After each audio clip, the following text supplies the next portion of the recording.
I'm lighting up a bit. Okay, that's better.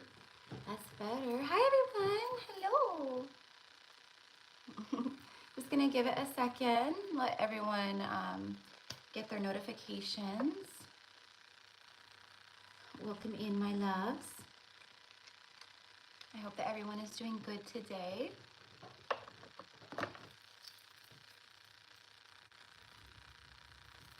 Aloha. Aloha. Hello. Hello, Chamber of Secrets Tarot.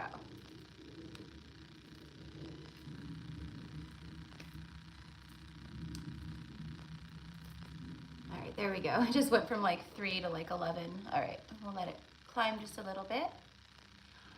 So today I am doing a message for the chosen ones. You know, I honestly feel that everyone, right, like as souls here on earth, right, not everyone's meant to, not everyone will awaken fully or ascend fully, right, like, but those of you guys out there who resonate as, you know, light workers, star seeds, you know, earth angels, empaths, this message is for you.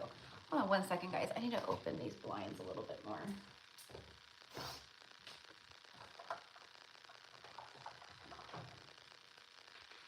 If I can open them.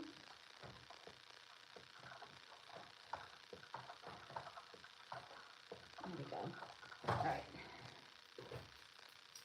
Okay. All right. So hi, Jasenia. Hi, love. Hello, Star and Justice. I'm not sure if I already said hi to you. Okay. So quick, just like little announcements before we get into the message. I have the 3-3 portal activation workshop on Sunday on the 3-3 portal. So really, really excited for this one. It's the 1-year anniversary of the first one I ever was called to do. But it's also very special because it's the Pleiadian, I don't know, I want to call it Pleiadian light technology that, you know, I had an experience with this and was shown. And it's like the Pleiadians collaborating it with Jesus.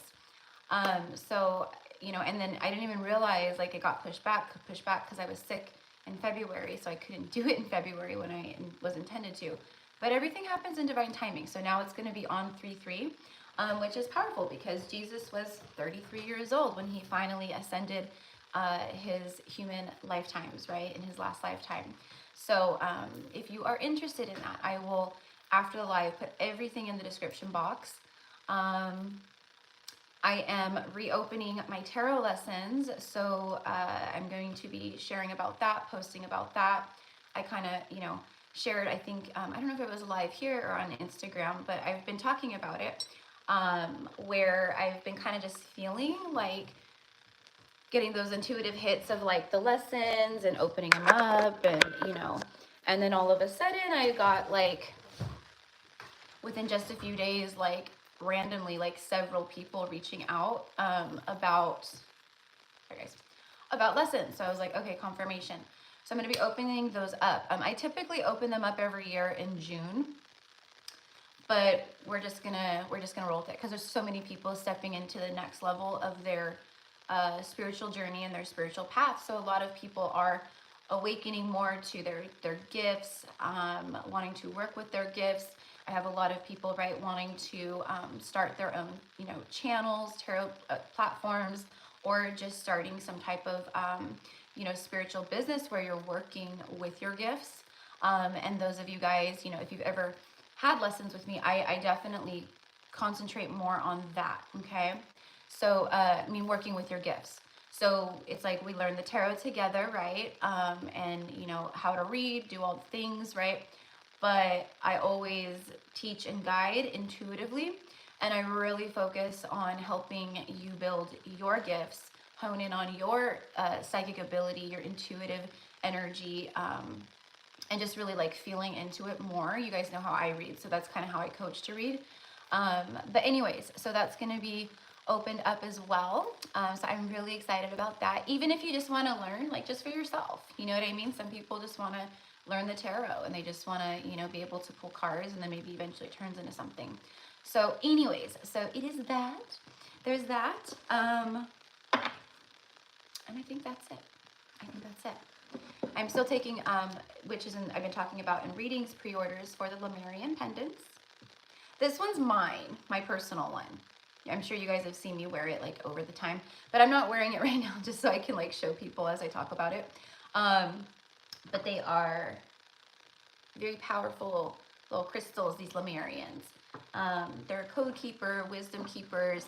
They were seated here by the Lemurians, right, for us to utilize in this new golden age, this new earth, to receive messages or to help activate something within you or heal something within you, whatever it is, right?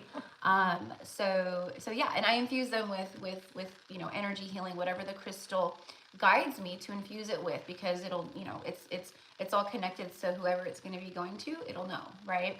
This person needs a little bit more healing in the heart area, or there's a lot of like root chakra blocks and fear blocks or whatever it is, right?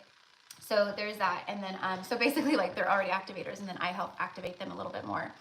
Charged under the moon energy, cleansed with the sun energy, and then charged up with the sun and the light codes, and then infused with sound healing and like abundance mantras from Goddess Lakshmi and Lord Ganesh. Those are the two that I always have gone to with these. So anyway, so again, everything will be in the description box after the live. And hopefully, I don't know why too, guys, like just recently, it might be like my phone maybe, or the speakers of my phone, which I mean, I don't know. But when I've been going live recently, even on Instagram, there's like, for some people say that they can hear it and some people can't, but like a little crackling noise. So if there's any kind of like noise interference, I do apologize, but I don't know how to, how to fix it.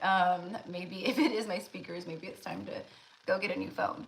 But anyway, so, all right, so let's get into the message here.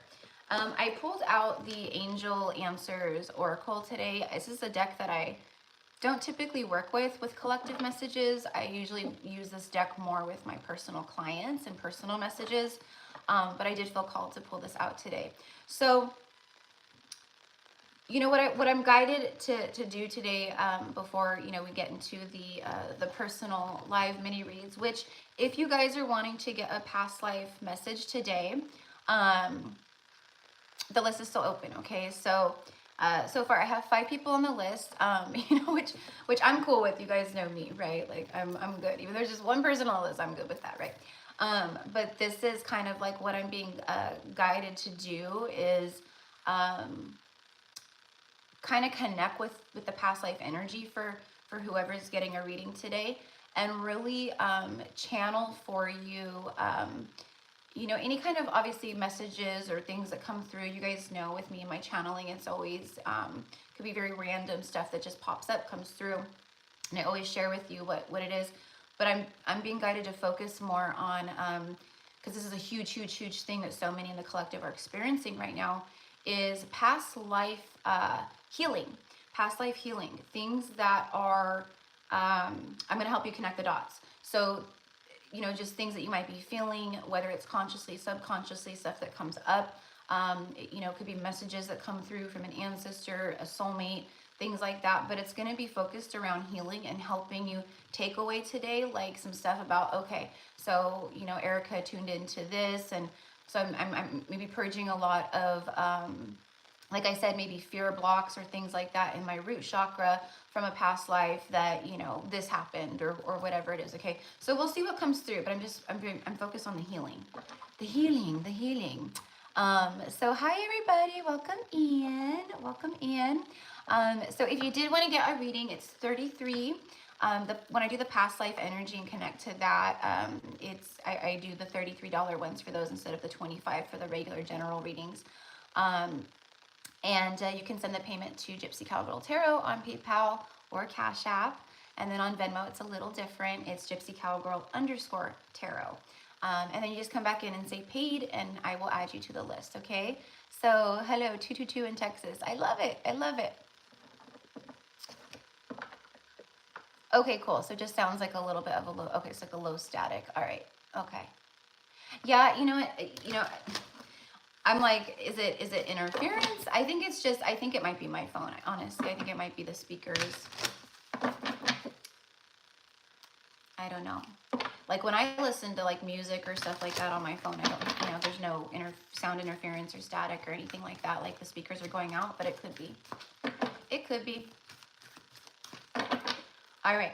So what I want you guys to do is to tune into your energy, to tune in to things that you want to know, things that you just maybe are seeking an answer to, whatever it is, okay? So, and what I'm going to do is pull on that, okay? So you can get an answer just by me pulling, but I'm also going to channel the messages out for you, okay? Success is on the bottom of the deck. Success. Okay, so maybe some of you guys are like, you know, am I going to be successful in this? Or, you know, is my new business going to grow? Or if I do this, will it be successful? Stuff like that. So, hello from India. Hello. Hello, Chris. Hello. All right, so here we go. Angels, spirit guides, ancestors, ascended masters of the highest white light and decree. What does the collective need to know today at this time? And a download that I got right before, and it's coming through again, which is why I'm remembering, is it's pretty specific, so I don't know, but it's for my star seeds, my light workers. They thought they could fool you. They thought they could fool you. Joke's on them. Now, this just feels like it could be like a certain person that comes to mind for you, but this feels like a group of energy for a lot of you guys throughout life. You know, maybe a friend who stabbed you in the back, right? Or a lover who betrayed you or deceived you. Or, you know, it could be, you know, even like people at work or family members. They thought they could fool you, but the joke's on them. I do feel a lot for a lot of people, like light workers right now, because we're like very heavily rising in our vibration and our frequency. I do feel that a lot of people, right, are like super triggered or are gonna be, okay, or maybe are around you too. I'm just getting like acting like a fool or acting a fool. Okay, so, you know, be cautious of that. Just be, you know, whatever. I know you guys are, but I just feel, you know, I think the spirit, and I think you guys know this, but spirit is just like, whatever's going on, whatever, you know, happens, or, you know, someone's like goes pop off on you, you know, this could be like, you know, as simple as like, you know, over a parking spot in a parking lot. You know, you pull into a parking spot and someone thinks they were there first, and, you know, then they get out of their car and they're like yelling and going crazy. Like, that's the kind of like energy that I'm kind of, you know, picking up on here. And spirit wants you to know that, you know, if this kind of stuff happens, or you have like adversity, pushback, that kind of stuff, you're doing your job. You're doing your job. And if you're connecting to people that are picking up on your healing vibration, or coming to you to, you know, just, they pick up on your light and the fact that you maybe are an empath or something like that, right? We're known to be like, people just tell us stuff. They just open up to us. They just feel this like safeness like with us. So either way, like both of these kinds of things can be happening or will be happening, whatever it is. Spirit wants you to know that you're doing your job either way. If you're triggering people, you're doing your job. And when I say trigger, I mean, it's like, you're just kind of like just existing, okay? And it's just your frequency, your energy, your light just triggers. But that's what you're meant to do, okay? So anyways, I don't know why that's like coming through, but hi, Pia. Oh my gosh, Pia, I remember you. Yay, I'm so happy you're back. Awesome. Okay. Oh, I saw that, Lauren. I saw you, girl. I saw you, Lauren. I saw you. Let me add Lauren really quickly.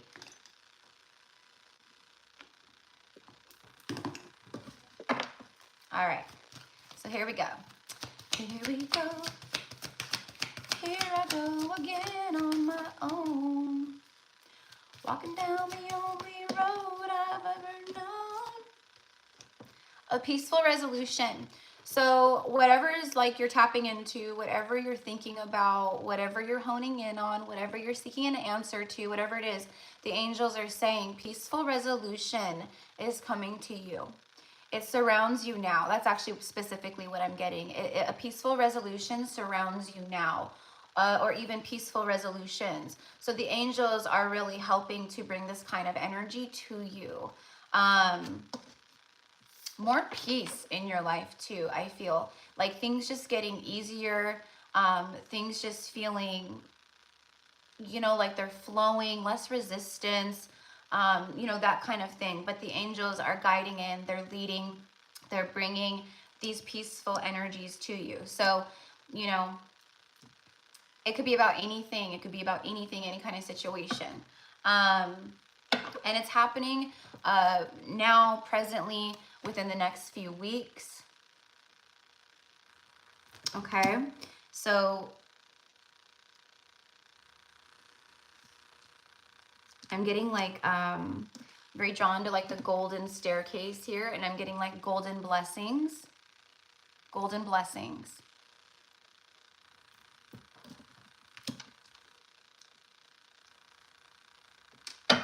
Tell me more about this golden blessing, these golden blessings.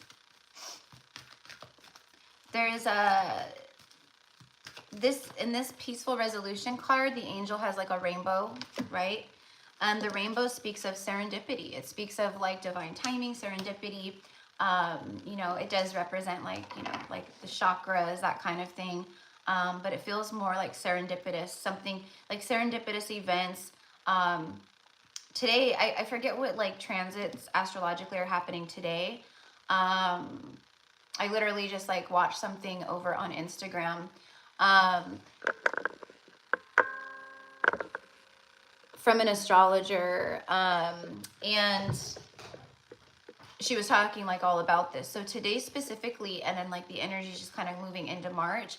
Today is a very powerful day to really connect with your third eye and to hone in on and be very precise on what it is that you want, what it is that you're calling in, and using that third eye to create that vision and timeline that you are seeing and calling into you now. It's like supercharged energy, okay?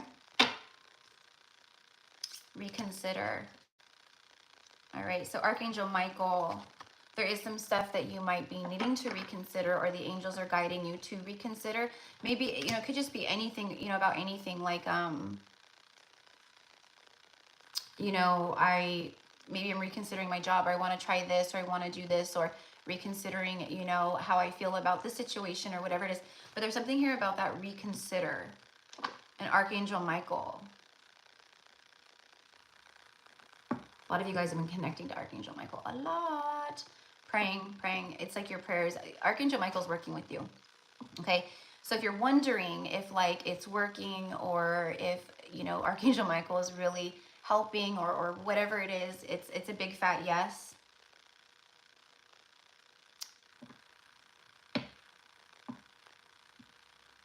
And I do feel with Archangel Michael energy like this reconsider. I also feel like very strong masculine energy coming through about, you know, those of you guys who connect maybe to a divine masculine, or someone that you consider to be a, you know, a counterpart, things like that.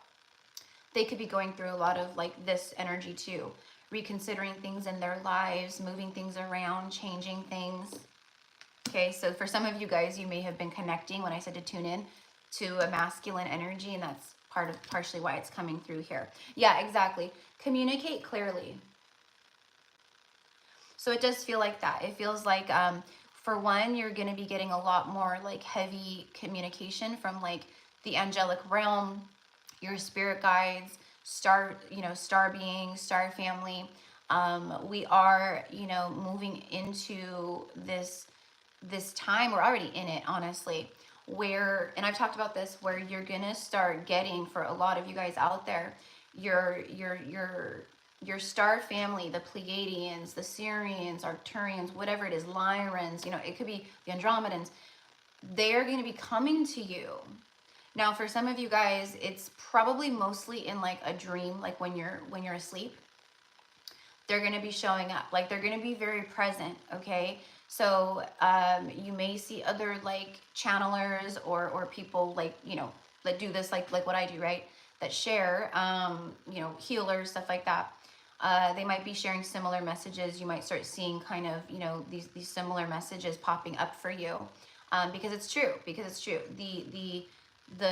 Our soul family, our star family, in that way, like they're really coming through at this time to help us, help activate more, help guide us, help remove stuff, help whatever it is, okay? And they just don't want you to be alarmed. That's like a big thing here. And that's why I've talked about this like a couple times, like over the past, like, you know, maybe a couple months. They don't want you to be alarmed, you know? And I don't know that you guys would be, but like if you're, you know, in a dream state or you're in the astral realm, and then all of a sudden a star being guide or Pleiadian shows up, right? Like they just want you to know that they come with love. They come with a peaceful resolution. They come with harmony. And for some of you guys, this is going to get really heavy, connecting in that way over the next few weeks, moving more into like March, even like April and stuff. But, you know, I said magic March. March is a magical month. It really is. It carries that energy of miracle and like, you know, magic. I mean, what else can we say, right?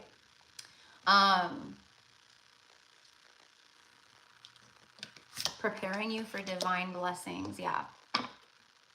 Job well done is also what I'm getting here. Communicate clearly. Now, again, I do feel that this is about communicating clearly about what it is that you want. But the dolphins here, Lemuria, Syrian energy coming through also, Atlantis, that kind of stuff, right? Okay, you could very much connect with the dolphin energy. Maybe you've always loved dolphins or aquatic life, the ocean, mermaids, stuff like that. If you do, it means you're probably a very old soul, right? You have these past life memories and connections to the ocean or to the, you know, the whales, the dolphins, or like I said, like mer people, stuff like that. But the dolphin does represent a playfulness. It's fun-loving, very, you know, playful, but they're communicators, right? The dolphins, they talk, they communicate. So it speaks, that's why it's communicate clearly.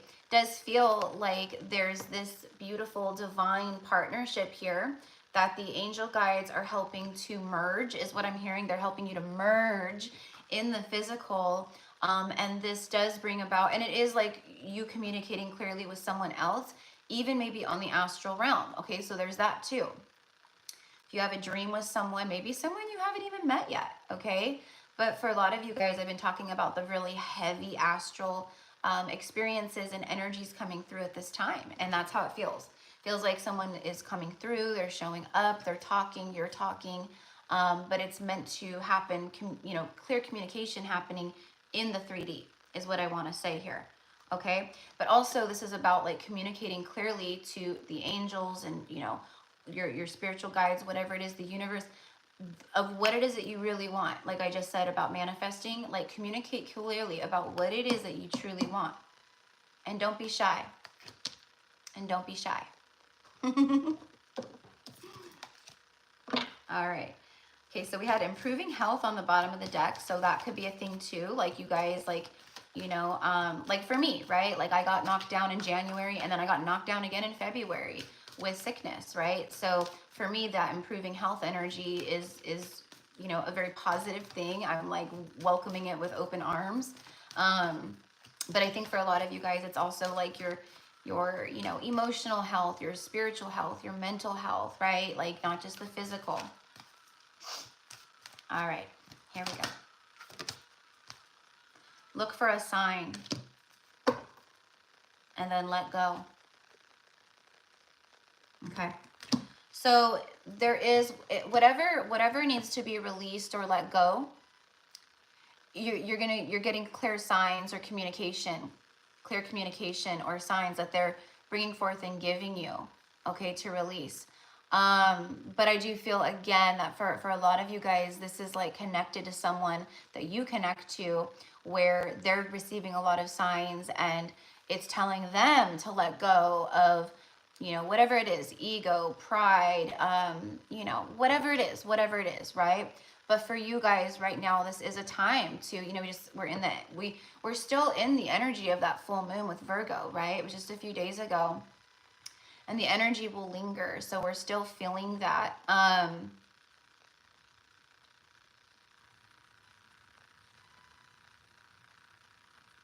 This is about the brain. This is about thinking, overthinking. For a lot of you, they're telling you to like ask for specific signs about certain things instead of worrying about them, and also that you're getting a lot of signs about like, you know, just let this go, don't worry, it's all coming together, you know, things like that. So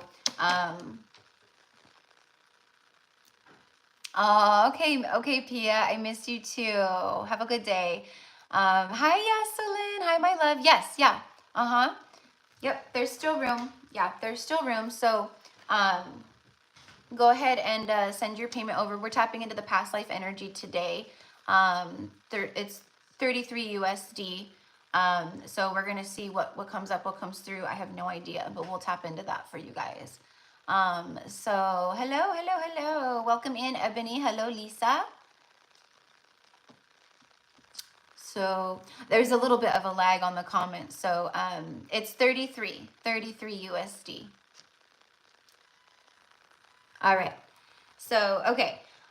Anyways, okay. So going back to that. So letting go, see all like the divine energy coming through the crown chakra. There's a lot of healing happening, a lot of activation happening, right?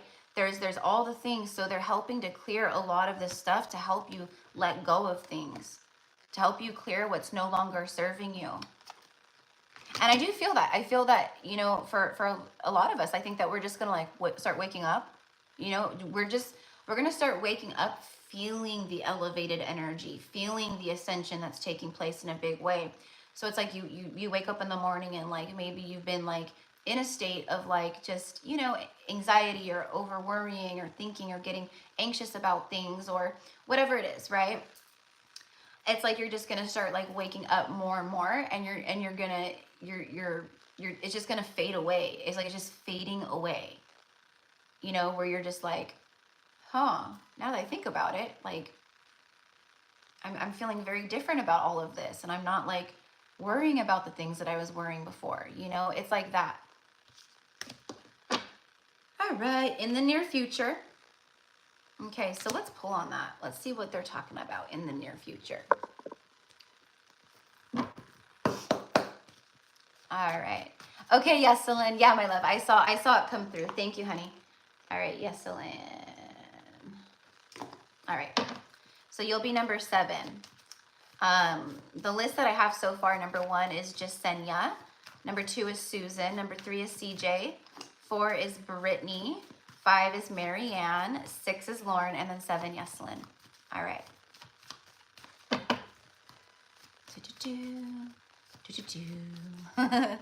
All right. Tell me about this in the near future. And I also want to throw in within the next, I said the next few weeks. It says the next few months. But that was a Freudian slip, right? Because the card says in the next few months. But how I was channeling it and saying it, I kept saying within the next few weeks. Like the card said within the next few weeks. Because there is a card that in this deck that literally says that, right? Within the next few weeks. So that's not wrong. So for some, yeah, things like just over the next few months really start ramping up, changing. Again, everything that we're moving through right now is preparing us. It's preparing us. If you've been experiencing a tower moment, if you've been feeling like things is, you know, just not going your way or whatever it is, it's all direct realignment, right? It's to redirect you. It's like GPS, right? Like when you're driving with the GPS and all of a sudden it's all rerouting. It's exactly like that, but the universe. So just trust in that. Be in a state of surrender, of flow. Think of the river. If you can actually go sit near like a stream or a river, you know, wherever you live, I don't know, then that would be ideal. Okay, we are in Pisces season. I keep talking about the water element, how important it is right now to connect to that, to just be in the flow, let the waters, you know, through envisioning it, pour over you. If you can really like connect with the water, go in water, that's even better, right? If you live near the ocean, that kind of a thing. But you know, just connecting with the element, seeing water like a waterfall of light flowing through you, over you, you know, to help wash things away. It's really powerful right now.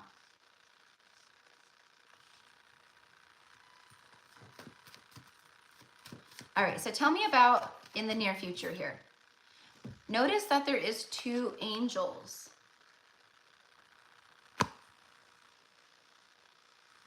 Yes, your angel teams are helping to bring things in the near future.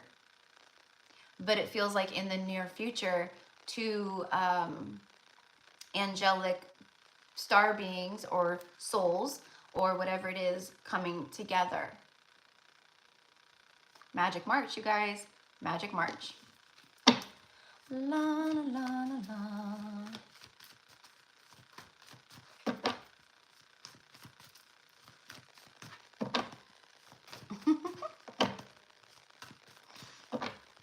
These comments crack me up. All right, let's go. Yep, they're helping to move you forward. So it's been slowly but surely. Okay, but you guys have been learning a lot of lessons.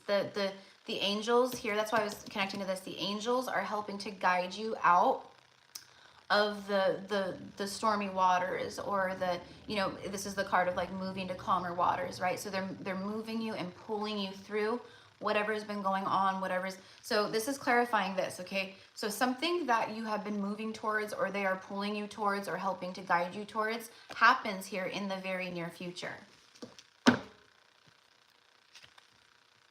Could be a King of Wands.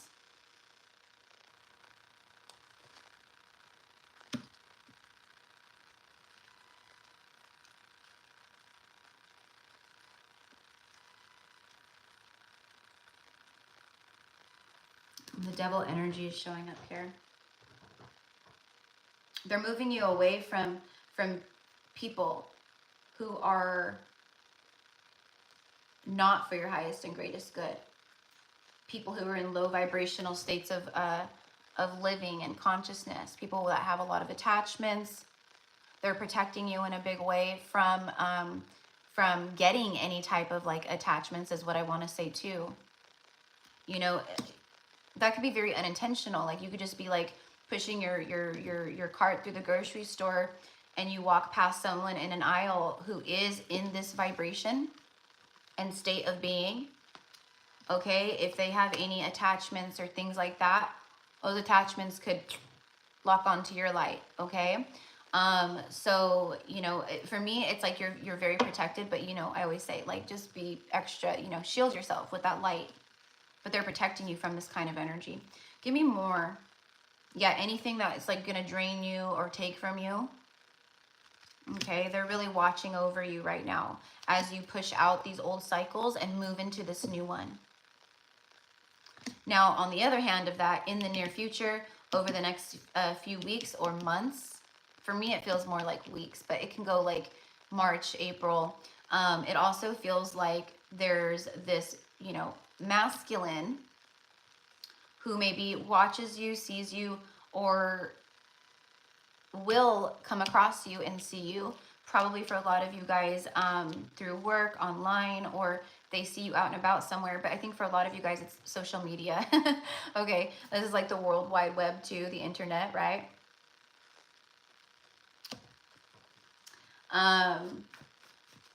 This is some big stuff with the world showing up here, okay? So you're closing out these big cycles, and they're moving you forward in these cycles right now, okay? So, you know, I'm getting the word turbulence, turbulent. So if things have felt like turbulent in your life, or maybe your finances have been a bit turbulent, or you just feel like, you know, maybe you just can't get ahead, or maybe you feel like, you know, you take 3 steps forward and then 5 steps back, okay? Whatever's been going on, it is for your highest and greatest good. It's to really prepare you for this next level. I want to clarify the World card here.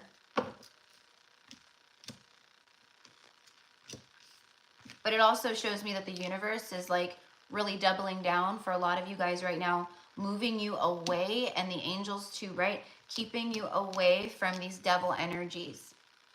People who are judgmental, people who don't know what they're talking about, just like the people that come into this live chat and, you know, try to, I am a witch. I am a damn proud one too. I'm a white witch.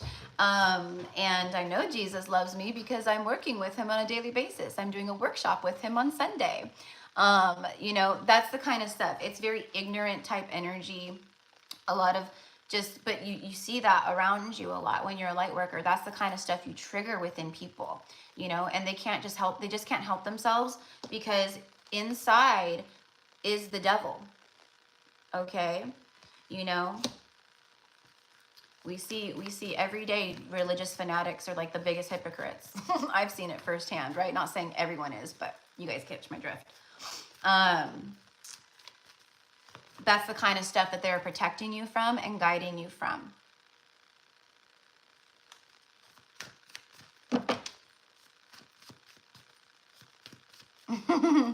Yeah, it is. It's true. The light triggers the demons. Yeah, for sure.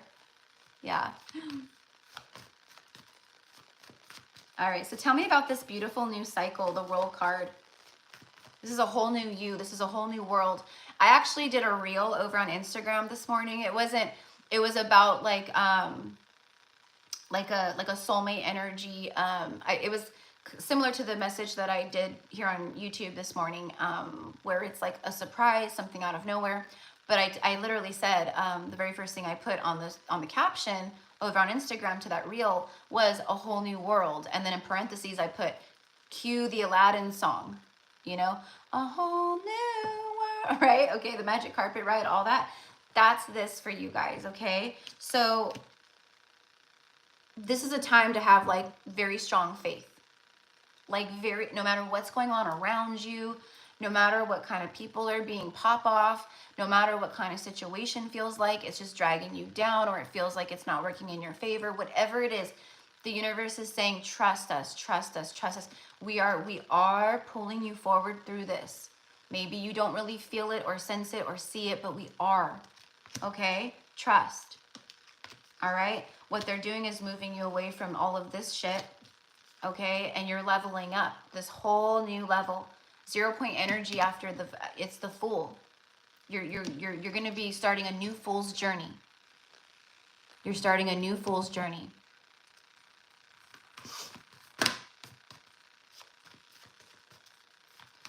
Zero point energy is like the same energy vibration that we come into this world with when we're born, right? It's the same thing. Okay, so there's a whole lot of beauty, and I was very drawn to that gold. It's like this, your golden dawn, the golden era, your glow up era, another huge glow up, another huge level up, right? People will probably actually say things like that to you, like, wow, you're glowing, you look different, like, you know, there's something about you that's just, you know, different, even though maybe you haven't done anything different at all. It's about your light, it's about your frequency, and that is what I'm getting. You're just gonna be like lit up, like you're just gonna be like this, like full on, like activated, right? Like star seed, star being, earth angel, like ready. You're just gonna be ready. You've been learning a lot, okay? You've been learning a lot with these lessons, with everything.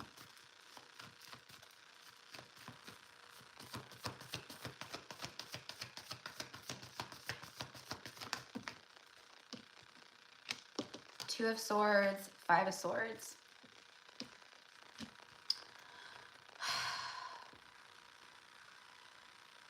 This is, see, and then the Nine of Swords. See all this? This is for, you know, maybe not for everybody, but for a lot of you guys out there, myself included. It's about making a choice, a decision to get out of your head and to stop allowing this energy to keep you blocked or stuck. To release, that's what I mean. It's like you're closing out all of these old, dense, like core conditioning, all that stuff.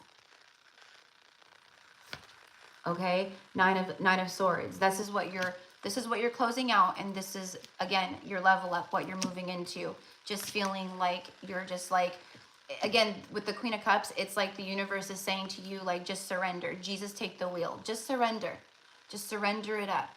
We know it's not easy to not worry about things when you have, you know, bills due and a mortgage payment and all the things that, you know, all the responsibilities, you know, work, you got to reach deadlines, you got to do this, you know, you got to keep your business going, you got to show up, right? But what they're saying here is like, we've got you. If you can fully trust and have faith, right? Then this whole new cycle is what is bringing in the gold, okay? It's so close is what I want to say too. I'm telling you, all the things you've been working on, okay? All the stuff you've been focused and working on brings forth a lot of growth and evolution here. 6 of Cups. Also past life soulmate energy. And with the Queen of Cups, that speaks of like big love, right? Okay, so let's pull on that actually real quick. Show me the 6 of Cups and the Queen of Cups on this new timeline, this new beginning. It also feels like the angels are like really, like the divine in the universe, right? They're just like helping you guys right now, all of us, to really release all this kind of stuff so we can level up, and then we quantum leap. Like we're gonna like be jumping over timelines, right? So something that maybe was meant to happen or come in for you 6 months from now happens in 3 weeks, right? That's the kind of energy that we're in now. And it can happen just like that. And that's why they're like, have faith, have faith. Okay, anyway, show me the 6 of Cups and the Queen of Cups. On this new cycle comes in a soulmate, yeah. And that's what I predicted for March and going forward, and that's why I call it Magic March, right? There's so much magic. Whoa. Yep. Bottom of the deck. There's her counterpart. Exactly. See? This is the new timeline. Okay? So let's together jump these old timelines, right? Closing out these cycles. Let's jump them by releasing all of the chaoticness, all of the worry, the doubt, the very 3D, like low vibrational dense stuff. Because on a soul level, the soul is just like love, and right, like we don't have all that stuff. So connecting to that energy more and just being in the state of flow and surrender. Very important right now. Very important right now as we move into March, and like there's, you know, a lot of expansiveness in March, a lot of abundant energy in March. Jupiter's doing some fun stuff like to help bring a lot of this about. Okay, so 5 of Wands. 5 of Wands here. All right, so this is bringing in someone who has maybe been conflicted. This could also be a King of Cups energy, but it could be like multiple people like wanting to, you know, talk to you or court you or take you out, whatever it is. But, you know, the universe is saying there, for me, it could be like there could be multiple, you know, soulmates that come in, and they're all good, viable soulmates, right? So it could be like about options, okay? But for me, this is more about like someone who's been, you know, dealing with some inner conflict or conflict in their life, okay? Feels like there's a masculine who's being guided and being helped to quantum leap as well, to jump, okay? It's like they make a choice, maybe to close out a huge cycle, to release some strings, cords, devil energies, ego, whatever it is, third parties, I don't know. And then boom, they quantum leap onto this beautiful timeline that the feminine is on too. Okay? All right. All right, so let's get some angel messages. Yeah, there's definitely like partnership energy in the near future here for sure. I'm very drawn to the 2 angels in the near future, them flying together. It's like you right? You guys have both gotten your wings. You guys can, right? It's high level stuff. All right. So where did I put the deck for this? Oh, right in front of my face. Right in front of my face. Ooh, I accidentally picked up a card. Let's see what it is. The Knight of Cups. Flowing attraction. Look at that. I was an accident too. I was just moving the angel deck over and I accidentally picked this up and it flipped upright like that. Okay, so love is in the air. I keep singing that. I was singing that the other day in a message too. All right, so where's my angel messages? We'll just get a few angel messages.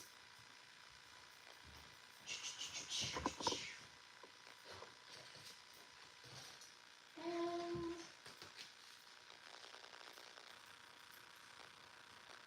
we'll use these ones too. Okay. All right. So let's see. Let's see.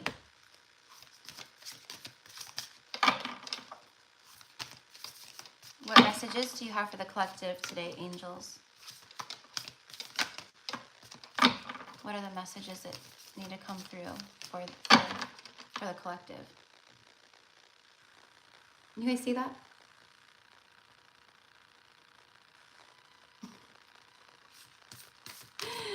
It's a little white, like little tiny, like white, like feathery piece of fuzz or something.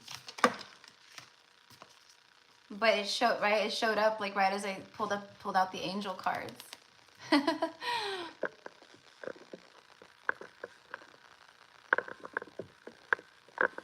Love is in the air. Magic is in the air.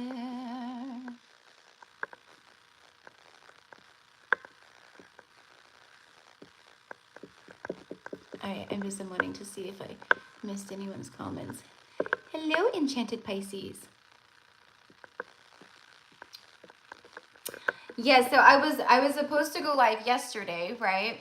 But literally like about, I don't know, 30 or 40 minutes before I was supposed to go live here yesterday. And you guys know me, you guys know how I roll, right? Like I got like this overwhelming feeling of you need to go live on Instagram. You need to deliver live on Instagram, you know.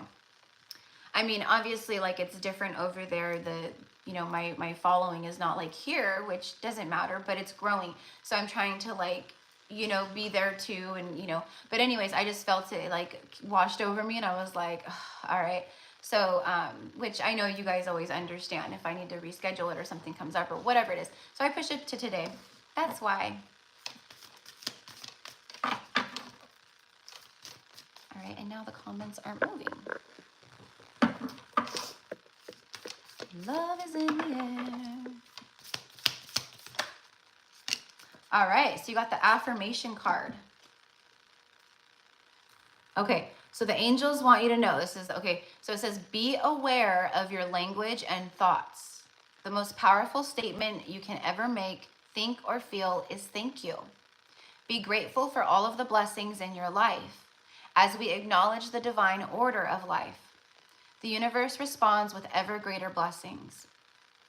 You are a powerful creator, and all that you say and think resonates through the heart of creation, and creation responds accordingly. Okay, so they're just affirming here everything that came through and that I was saying about, like, you know, really being discerning and cautious and really focusing on like gratitude and the good and, you know, what's coming in, the blessings that are on their way. No matter what the 3D circumstance around you is saying at this moment, right? Right?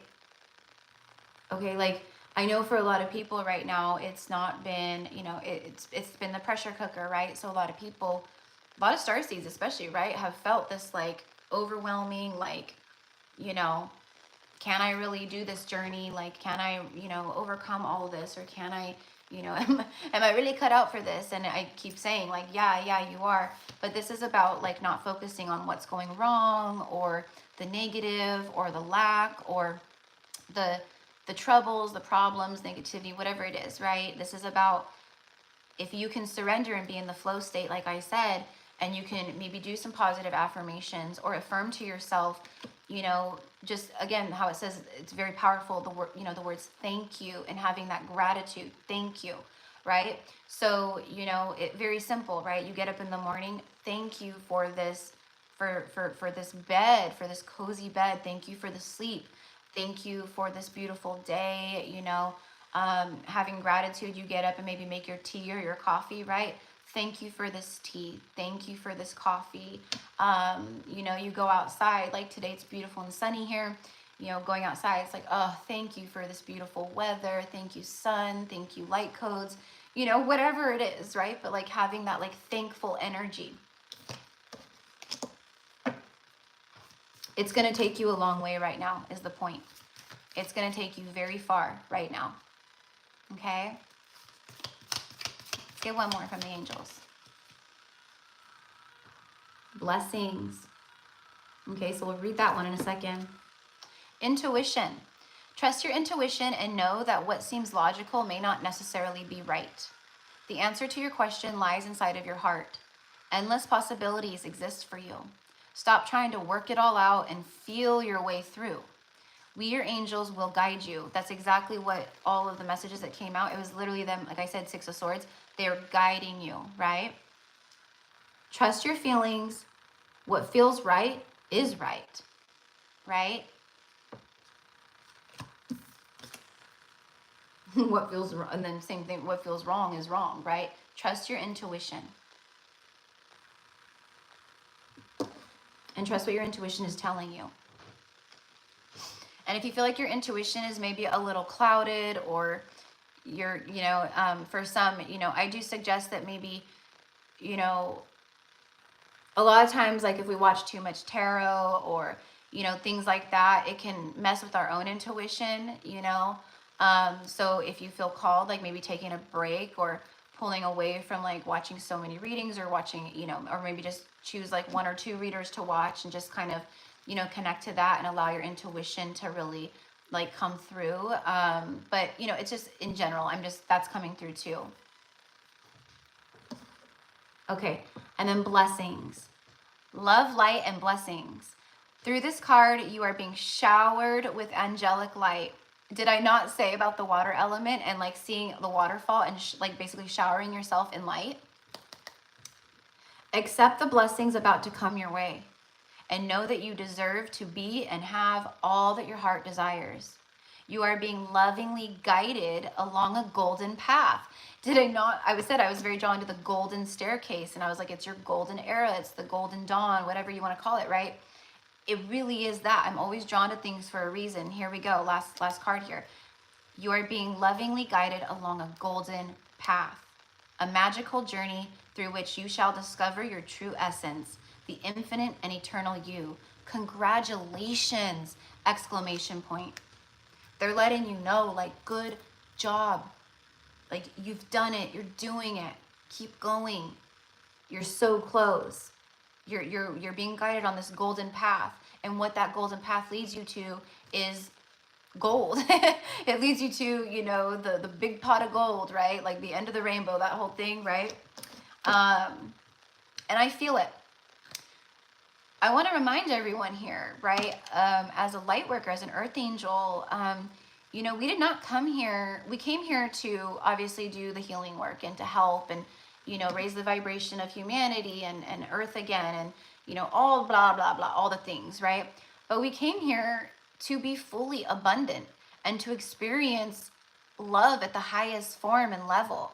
We didn't come here to be broke or poor or struggle or suffer. Like, we didn't come here to, like, you know, like be in shitty relationships, you know, for the rest of our lives, or, you know, a crappy job for the rest of our lives. Like, we came here to be and tap into our full infinite abundance and potential. So, you know, for me, I'm like, you know, I call forth my divine inheritance now. I call forth miracles now. Okay, like, you know, if you want to write stuff out that you want, write it out, right? The 369 method is a potent, powerful method for manifestation. So, you know, it's like whatever it is that you want to, you know, manifest. I don't know. It could be like, you know, I want to make $20,000 a month. Okay, we'll just say that, right? I want to make $20,000 a month. You write it out 3 times, and then 6 times, and then 9 times. Okay, and so it is, right? And for me, when I do that kind of stuff, I always will alchemize the energy and send it out into source by, I always, you know, burn it and let it go. But you don't have to, you know, you don't have to do that, right? It's more so about like the attention, right? So that number has, yeah, I've been seeing that 369 a lot too, or like 639 or 936, like a combination of the 369. So they're definitely, it's definitely showing up. Also, a lot of us are getting the 144 again. Like, you know, you might be seeing that a lot, like just out of nowhere again, like 144 here, you know what I mean? Or you look at the clock and it's like 11:44, you know, like that. Okay. All right. So let's do some live messages for you guys. I'm like, why do I feel like like this message is not finished? Why do I feel? Let's see before we get started here.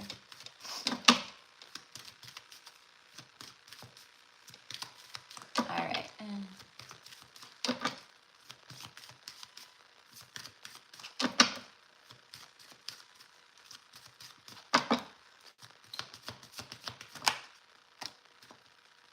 I'm hearing Michael Jackson. Heal the world, make it a better place for you and for me and the entire human race. There are people dying, da-na-na-na-na, right?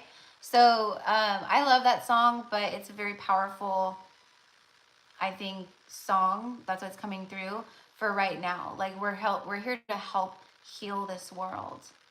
And we heal ourselves, that's healing the world too. So, you know, again, I probably sound like a broken record, but you're highly supported, you're highly favored, you're never alone. The universe has your back, Spirit has your back, Archangel Michael has your back, all of the divine team has your back. Whatever you want, there's a focused energy here, you know? Like this is like intentional, focused manifestation here that they're wanting you to do. Okay, so you know, even writing it out. This is what I want to manifest in the next, you know, month or a few weeks. This is what I want to manifest over the next, you know, 6 months. This is what I want to bring in and see for myself over the next year. You know, whatever it is. Okay, so I don't know what, you know, again, the Jupiter stuff that's going on in March, and like I said, the transit that's happening today. Again, I don't remember what exactly it was. Sorry guys, I'm not an astrologer. But she was like, today's a very beautiful, powerful day, potent energy to really hone in and use that third eye and think about and be very clear about what it is that you desire and what you want. Okay.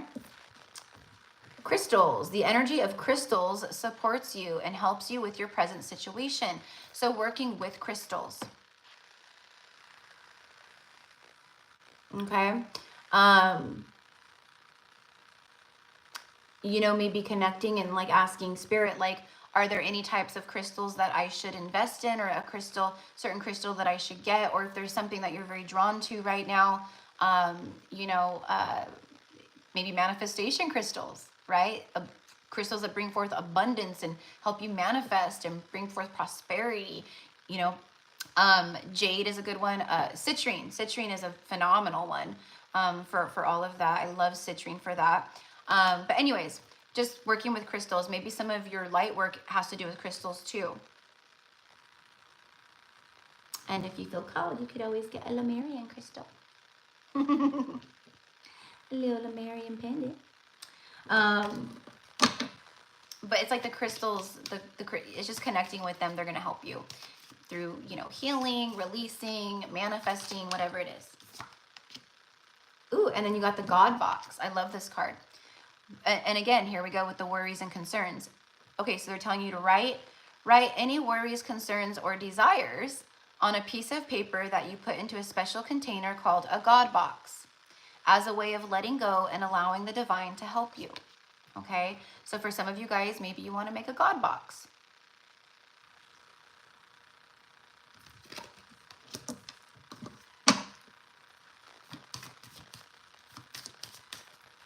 Also, like, notice that both of these, like, earth angels here, they are in nature. They're outside. Okay? Releasing your pain, your worry, whatever it is, also to Mother Earth. Let her mother you. Let her help you heal and clear the physical stuff, the illusion, whatever it is. Healing away addictions. And then you got the base chakra, which is your root chakra. Again, she's outside, connecting to nature. And then her right here, she's connecting to the water element.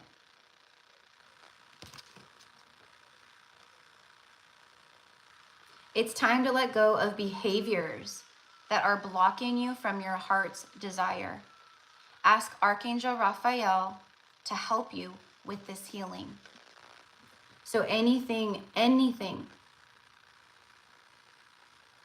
whether it's a literal addiction or something that you just want to break, or some type of like pattern or trait that you find yourself, you know, going back to, or reliving, or you maybe find yourself in the same situation over and over again.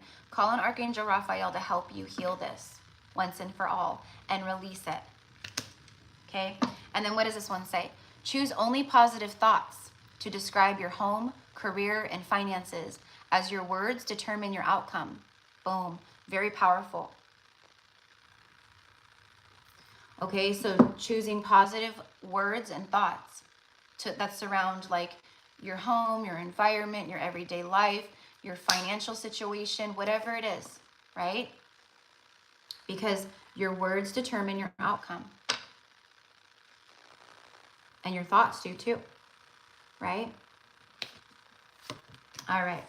And spend more time singing and dancing, all right? Just let loose, move energy through your body too, all right? Like, you know, yoga is great for that. You know, the somatic workouts are great for that. Stretching is great for that. Pilates, stuff like that.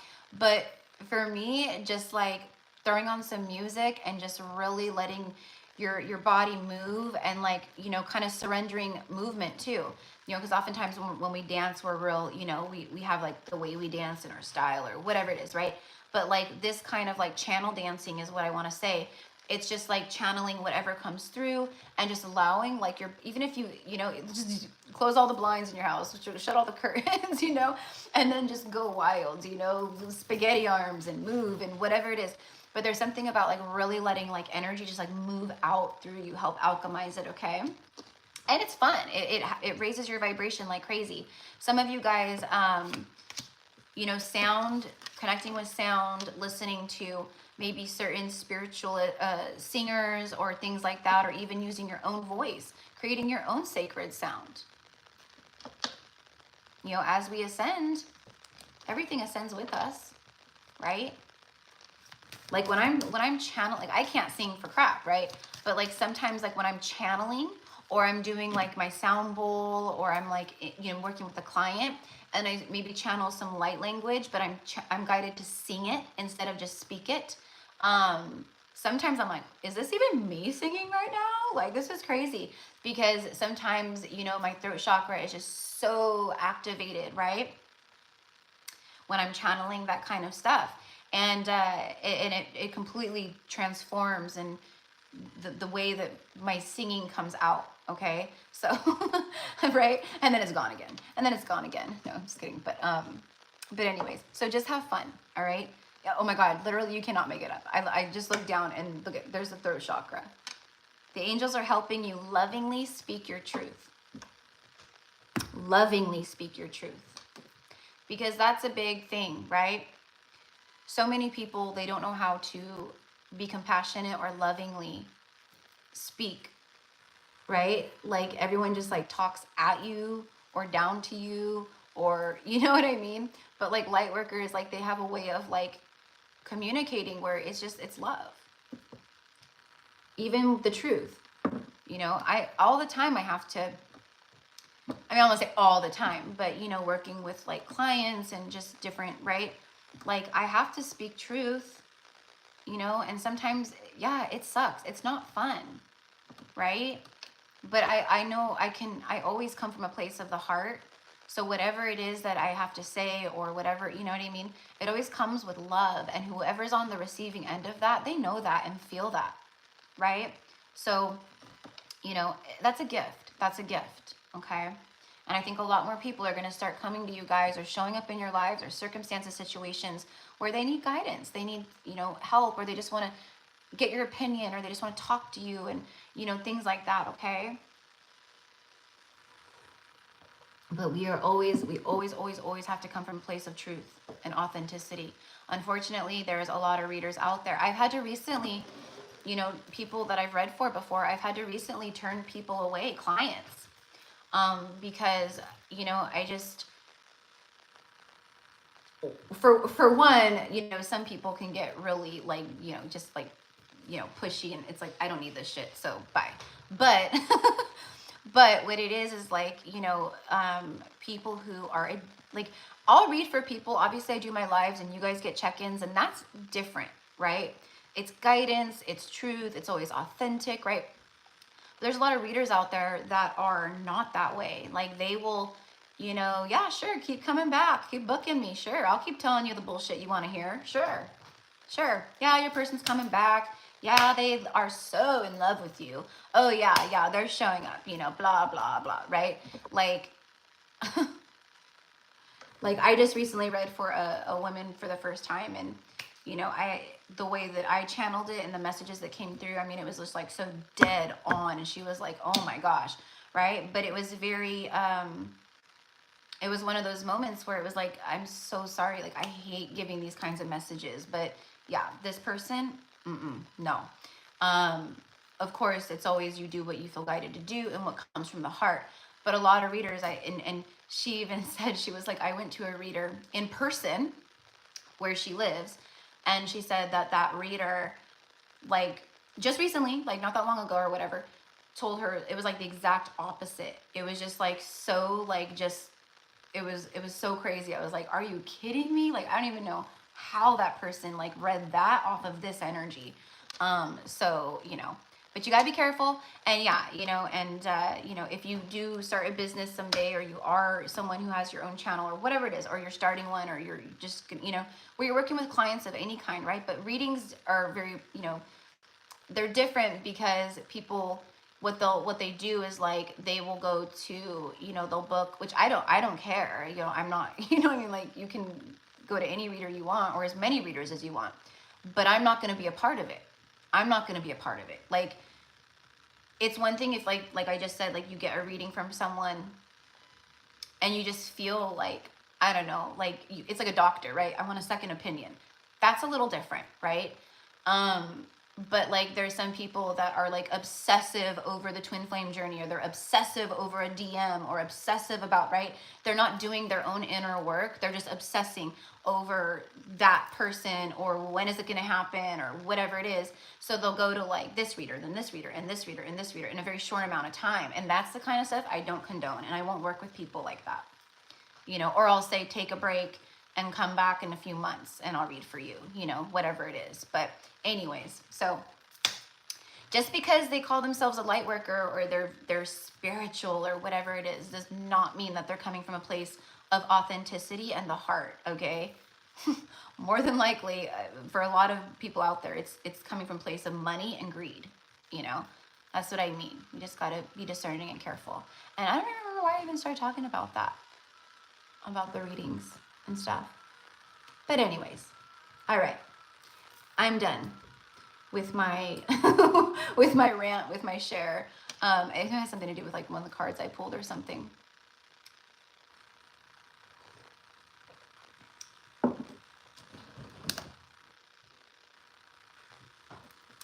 Anyways, as a healer, right?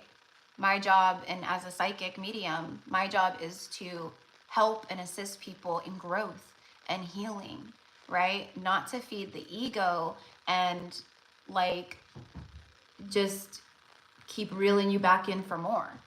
Like, that's not, that's very bad karma, by the way, too, right? So anyway, so, okay. I know I'm missing like a bunch of comments.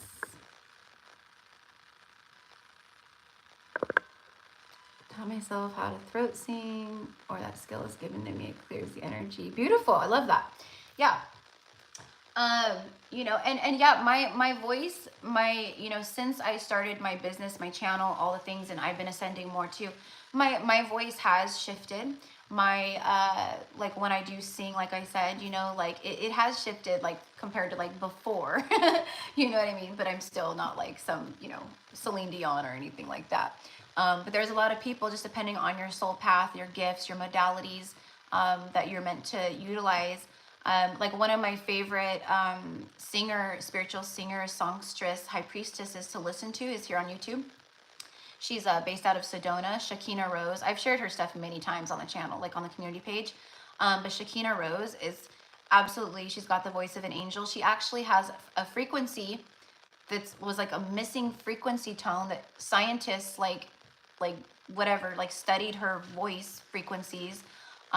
Because she had like a few near-death experiences. She couldn't sing at all, she said, like at all before. And then I think after her last, like, you know, near-death experience or whatever, like fully awoken her, activated her, sent her into her like big spiritual awakening, all of a sudden she could sing like an angel. She sounds like a freaking angel when she sings, and she sings light language and all these other things, you know, but it's beautiful. And she channels stuff, you know. But I mean, that's the kind of miraculous stuff that we embody and are capable of, right? So that's a part of her soul path, is to be a songstress and to bring healing through that way, right?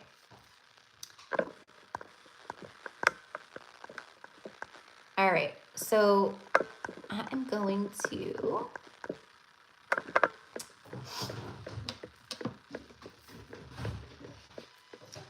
start with the personal messages now. You guys ready? You guys ready? All right, number one today is Jasenia.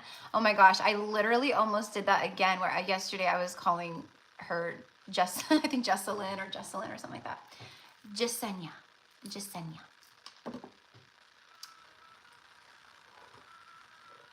So I'm not sure if you're in here, love.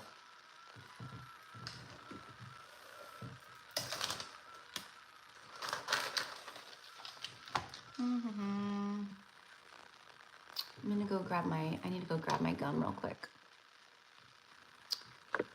Oh wait, let's see if she's in here too. Okay, okay, there you are. All right. All right, sorry, love. I know. I'm like, so, you know what it is too, because I have like I know a Jesselyn, so that's why.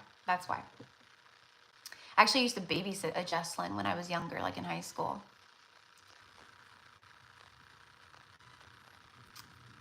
All right, so let me go. I'm gonna go grab my gum real quick, and then we'll get going. We'll get going.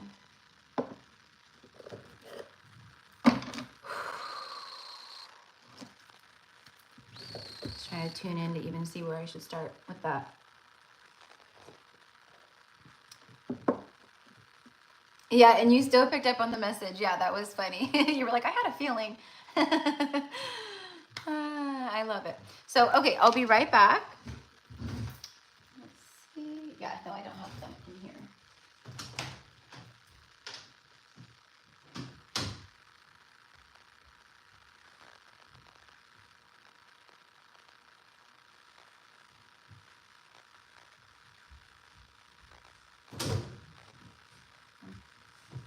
I don't know what it is, but I feel like really like, I don't know. I woke up today feeling, maybe it's like that transit I'm talking about, but I woke up because it's like, I forget what it's called. It's like the sun and like something else. And then, I don't know. I don't remember. I'm not even going to try. I'm not even going to try.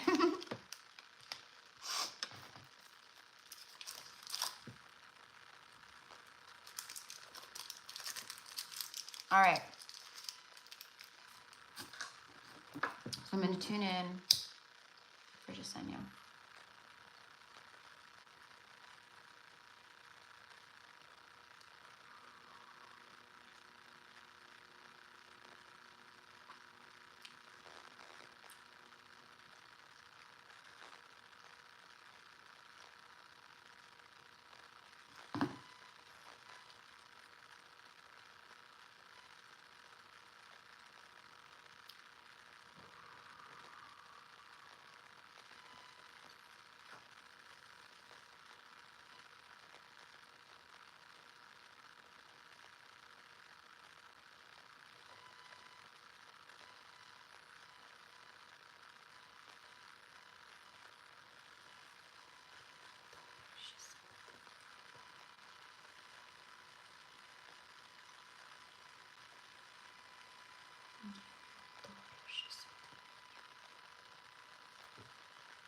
I'm just clearing.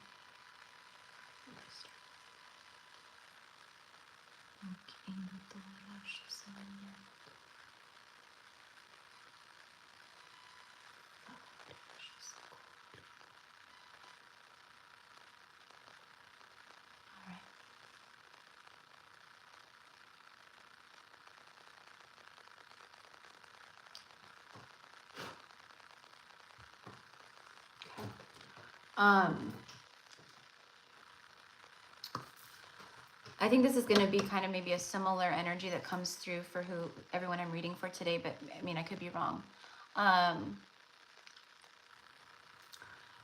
Like what I'm kind of seeing, Jasenia, is like, I'm seeing like the solar plexus, which the other day on the live that I did, was it here or over on Instagram? I don't remember. It was solar, like every single person almost got solar plexus that day. And it's coming through right now for you. Where's my tarot? I'm gonna pull on this really quickly. So it feels like there's, right, a lot of activation, but there's a lot of purging, clearing from the solar plexus chakra. Felt like it has been. And this is due to you stepping more and more into your light, into your power, into your confidence and all that. But what you're clearing is in many lifetimes where you have had no power at all, where you have been, I'm actually seeing like constrained like this with like chains or something like wrapped all around you. Like, okay, that could be like, I mean, I'm literally seeing that for you. And that's just like one little clip, one little, lifetime glimpse, probably where you died, right? A lot of us, we knew death by the hands of others, right? Just, by different situations, things like that. Real quick. Tell me about this vision here with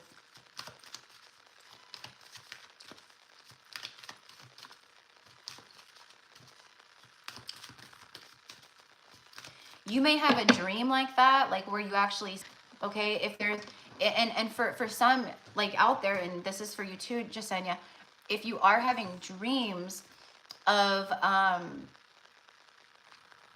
situations, right, that could be like, like scary or whatever, you feel like that, like powerless or like what's going on or whatever it is, that could be a way that the past life energy is being worked through and cleared, right?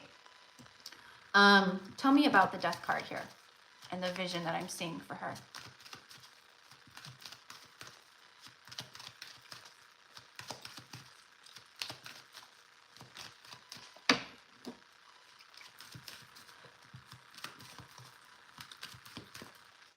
Okay, like I'm half Mexican, but like I can understand a lot of Spanish, but I don't really speak Spanish. I don't know if you do at all or not.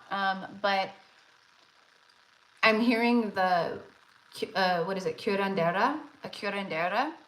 It's like a healer, right? Like a curandera. It's right, like a healer, right? Like I don't know if if anyone knows that. I'm pretty sure, but that's what I'm getting. So it's like that's what I think. I think that this is something that I'm picking up on. It's persecution. It's persecution. Can you clarify this, please? What I'm seeing, what's coming through. And I'm hearing, again, this is just the way that it's coming through, but I'm getting like El España or something, El España, which I think the way that it's being like translated to me is Spain. In Spain, okay? So I don't know, like, past life in Spain, have, some percentage of maybe, Spaniard blood. My family is from Durango, Mexico. My dad's a first generation here. But we have Spanish blood. We have, right, like from you know, just our ancestry, our lineage, our bloodline, you know, it's pretty common, right?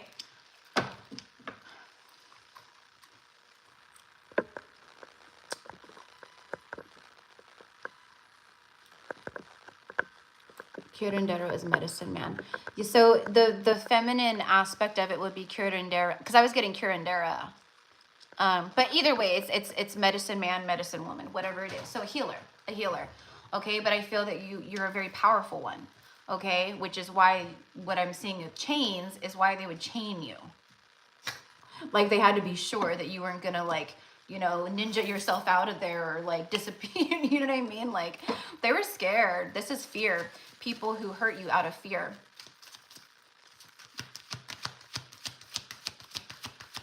All right, let's see. Let's see what the tarot says. Ooh, yeah, look. The Five of Wands. The Five of Wands is about, you know, chaos and conflict and fighting and competing, but it's like a group, okay? So it's like people were, I'm just going to say intimidated. Where's my past life oracle deck? I need to sit down and I need to make my own past life oracle deck, because I know that I'm going to make a bomb-ass past life oracle deck, and the past life messages are going to be like even crazier. Where is it? I want to just see what comes out. There it is.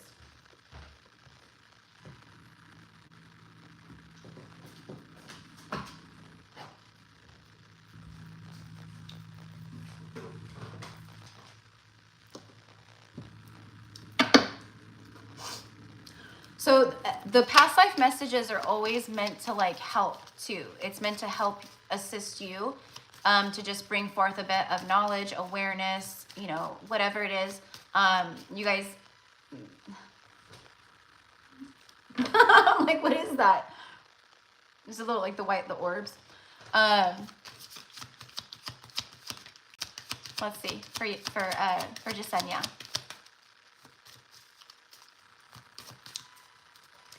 And Jasenia, you know what I am getting here with this battle? I feel that there's a, you know, past life, like a past life soulmate energy here that I really think was trying to protect you or defend you or something like that, okay? But they were not successful here. Yeah, oh my God, exactly. Look at that, love life, exactly, as I start picking up on that energy.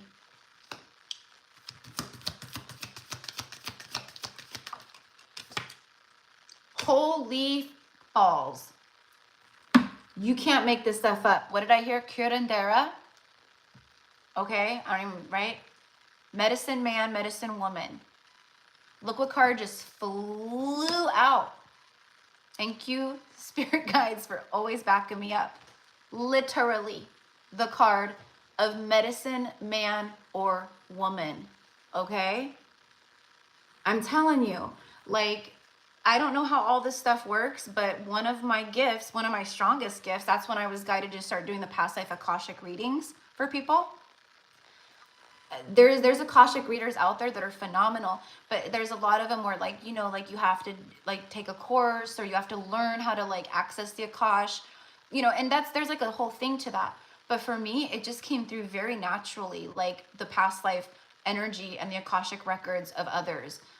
So everything I see and pick up on and sense, it's all very powerful. Okay, so this is massive confirmation for you, my love. Yeah, wow, exactly. Dream catchers could be very relevant for you.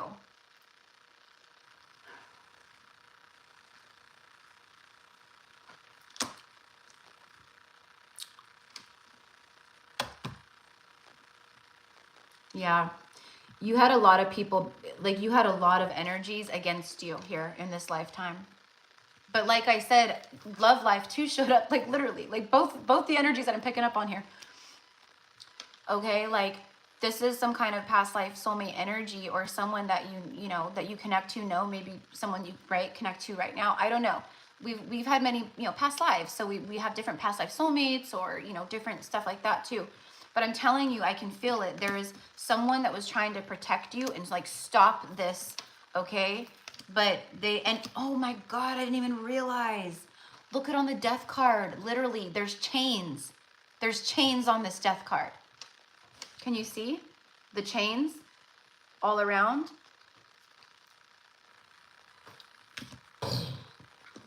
This stuff never like ceases to amaze me. I swear. Okay, so, you know, with that being said, okay, the way that this helps you, going back to the solar plexus chakra, is this, and this is just like one little tiny sliver of a past life, right? I mean, past life messages, you could go on and on and on, and always like new stuff comes through, right? It feels like there's something in this lifetime that's meant to like be fixed or be corrected and healed. Okay, this could also be past life soulmate energy that, you know, is fearful or has subconscious blocks or fears when it comes to you, because they feel guilt and shame over the fact that they could not protect you in past lives. I've talked about this in messages and readings with the divine masculine and divine feminines, where they run a part of, not like that's not the only reason, but a lot of the time they feel this like, you know, just, I don't know what it is. I can't really explain it, but there's this shame and regret and remorse and fear around, I'm not going to be able to protect this person, you know, and they're not consciously aware of it, right? Man, okay. Let's just get one more before we go to Susan. Susan is next. I don't know if Susan, I don't think Susan's in here, but maybe. I think she usually catches the playback. All right. So give me one more, please, in regards to all of this. So this is just showing you where healing is occurring right now in your solar plexus. And like I said, that's just one little sliver of one little peek into one little past life. Like, there's been many, and the solar plexus has taken hit after hit after hit where you have lost your power. Okay, so this is a big deal. There's a lot of purging, clearing, healing. Maybe work with the solar plexus, right?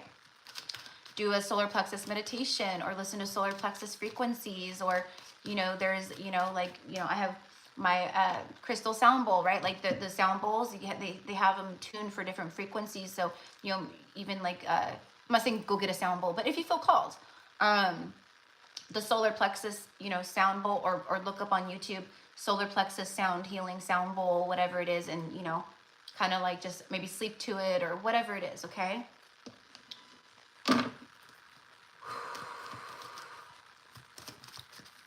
Also, I call all my power back to me through all space and time, through every dimension, every lifetime, every interaction.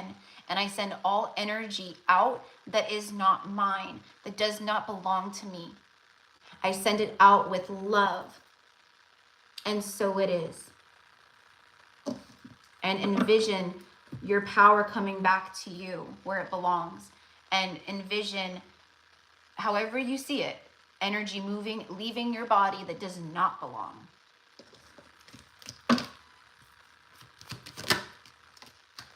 Seven of Pentacles.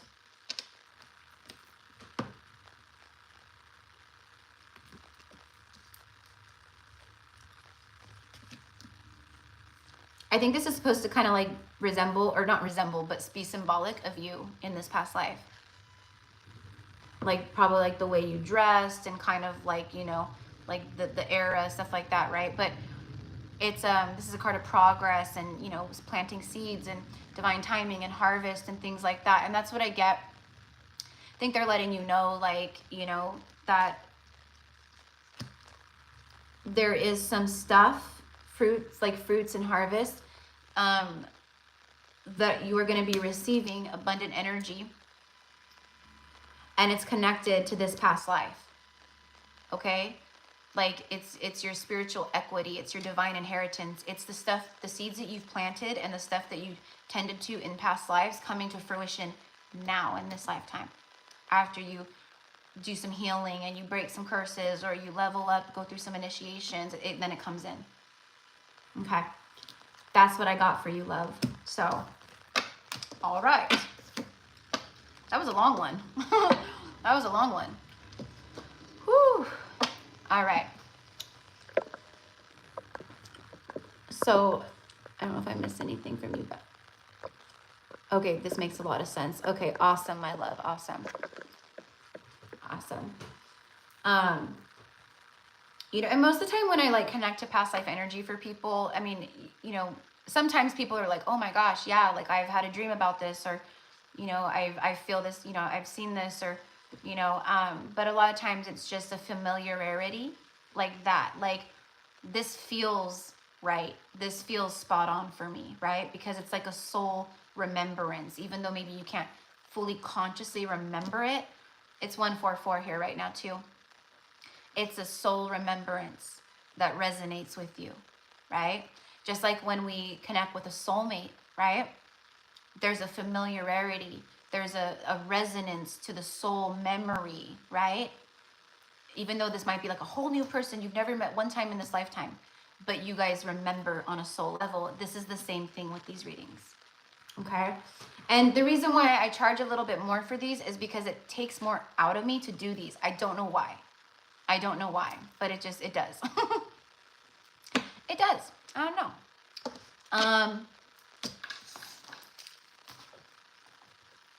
Okay, so you're very welcome, my love, and thank you for all of your love and support. Susan, number 2.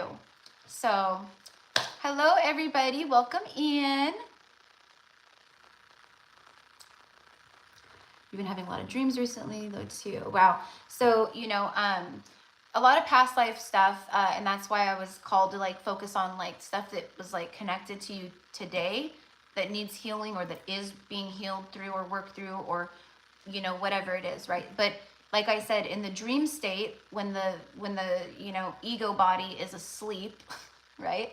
The soul, okay, is what we connect with, right? So it's like it's just easiest. It's just the easiest time for deep healing work and stuff like that. And everything that's happening right now is big time helping us release a lot of past life wounds, trauma.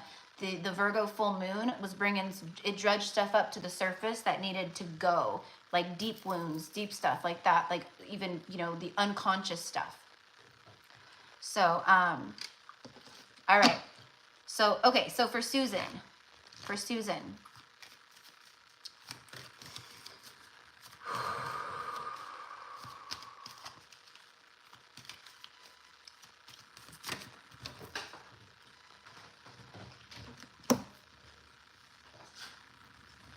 lessons and blessings came out here. Pocket watch can be very relevant for you or resonate for you for some reason. I don't know. A school bus just drove by too, Susan, and the school bus is 7/18. So July 18th. That's actually crazy, because my youngest brother, who's one of my angel protectors now, he passed 6 years ago. His birthday is July 18th.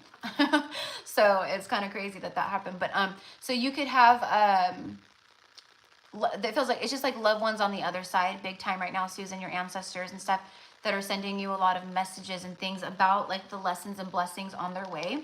But what I was seeing, okay, again, trigger warning. This is the thing about the past life messages. I never know what's going to come through, and it could be very uncomfortable energy to revisit or talk about. Anyways, I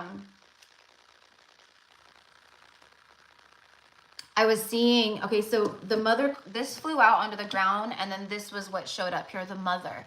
And what I saw before the cards came out, or hit, or whatever, when I was shuffling and connecting, was you as a wife. I can't really, you know, I'm getting 1563. That's a very, so 1563, I don't know exactly where this is.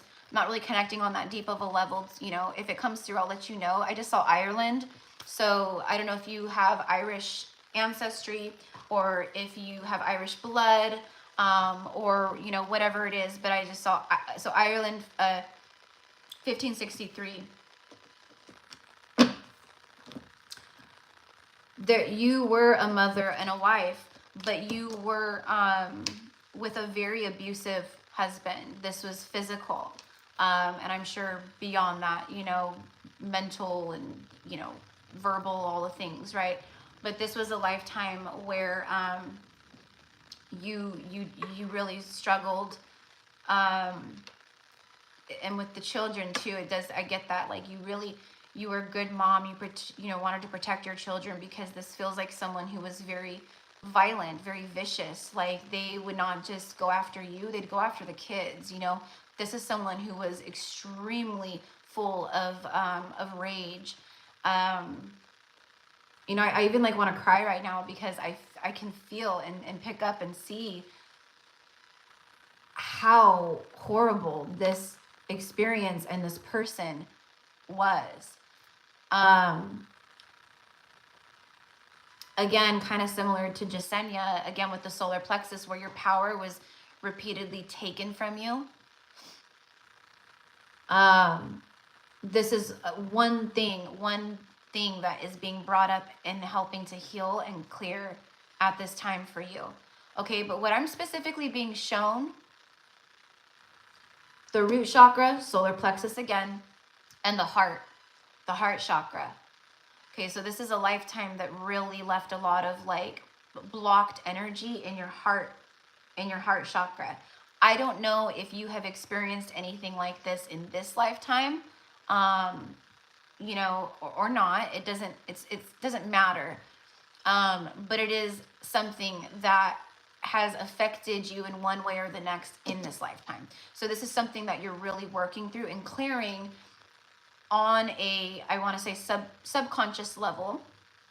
But now you know about it, so now you can kind of connect with it, meditate on it, see if anything comes through for you, what else, you know, or maybe other stuff comes through, you know. That's another thing, when you connect with me or you do a reading with me, I'm an activator. So a lot of times when I'm doing past life stuff, I help activate more past life energy for you. So I send you away and you can connect to whatever we shared or what came through, and then you can kind of tap in and maybe even tune in and maybe receive some stuff on your own. Okay, so let me clear. Oh my God. I was seeing, right, the vision of the husband and just yeah, I mean, not a good thing here. Heavy drinker too. I don't know if you, sometimes like in a past life, if you've been with someone who was like a heavy drinker, or they were someone that got violent when they drank or something like that. Because keep in mind, back in these times, women didn't have power. The man, the husband, was the one in control. We still see that nowadays, right? They know best. They're the protector. They're the provider. What they say goes. You know, I'm the man of the house. It's very egotistical, narcissistic energy here that I got. But sometimes, like if you dealt with someone like this, oftentimes, like, you know, in this lifetime, you may detest drinking, or you may be like, no, I can't be with anyone who's a drinker. No, you know. So I don't know. It's just, I'm just sharing what's coming through. Okay, but on the bottom of the deck is the Two of Cups. Okay. Typically a very positive, beautiful card, right? Not in this case, though. Not in this case. This is something that it was not a good, like, it was a karmic soulmate. It was a karmic soulmate.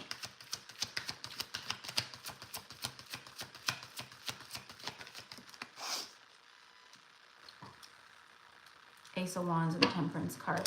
So what I'm getting here, sacral chakra energy with the Ace of Wands, passion energy, sensual energy, sexual energy. This is someone who created wounds around that for you.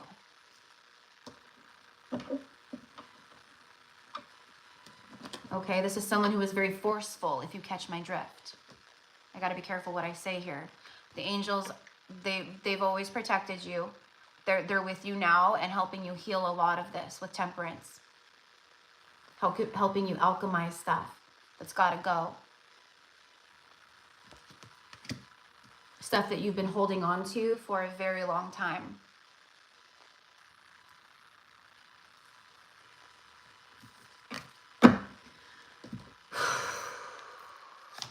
This is what I mean. These readings take more out of me than just the regular general, like, you know, messages and stuff that come through that I do. These ones are intense. Always, these ones are intense. That's why, you know, my 1 hour Akashic readings, you know, they're a little bit more, because this is why.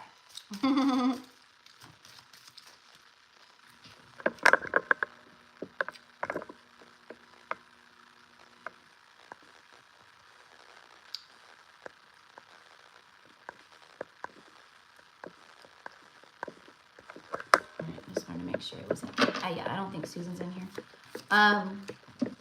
Is there anything else, please? So Ireland, Irish, Celtic energy, like I said, 1563 is what I picked up on and saw.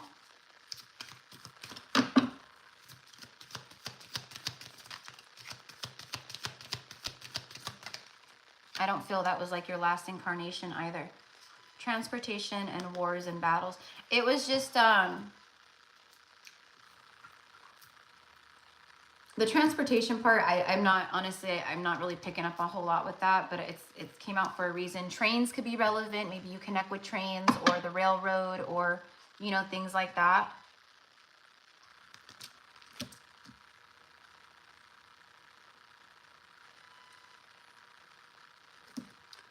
Okay, like the only thing that I'm getting here off of this train card, it came out for a reason, but I'm not connecting a whole lot with it, is like the angels, your guides, you know, the divine, they helped transport you away from this person.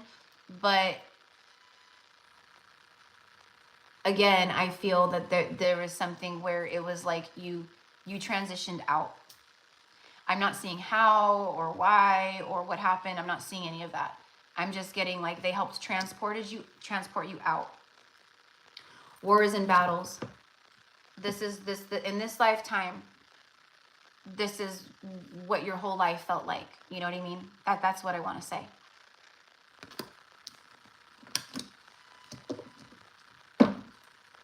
Okay. Whoo-wee, man.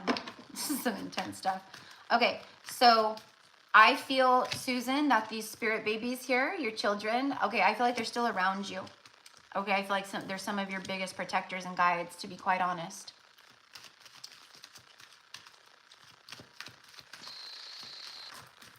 They do feel like they're in the spiritual realm too, by the way. They don't feel incarnated or here. They feel that they're around you on the spiritual realm. That's how I'm seeing it. That's how I'm picking it up. That's how I'm feeling it. Okay. Yeah.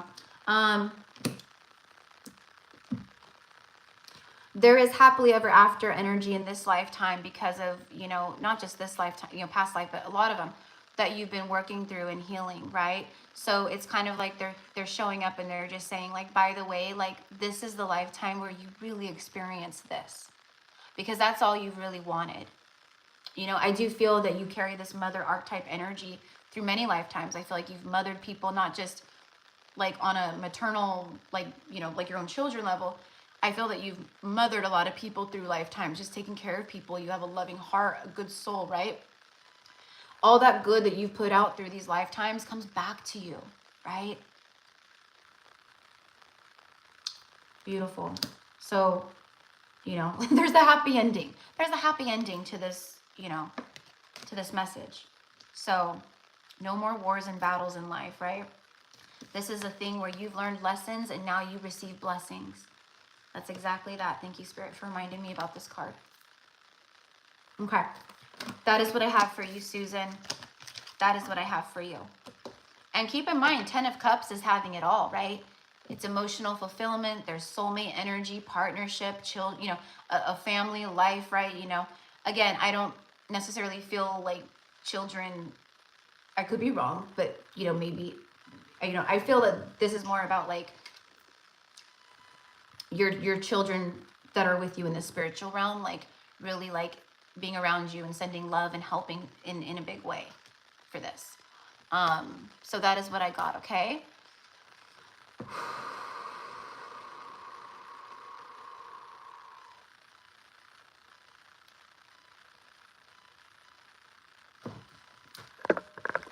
Let's see.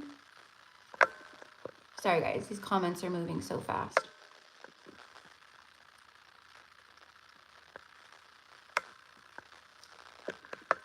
All right, so Levi, I've tried twice, paid and didn't make the list, so not sure. Lately she's busy. I'm not sure what you mean, love. Every live that I do, the people that pay, they get on the list. That's how I know to make the list, is the payments. That's how I know who to put on the list. So, okay. So, CJ. So, CJ. My beautiful CJ. Okay, let's see here. Let's connect with CJ.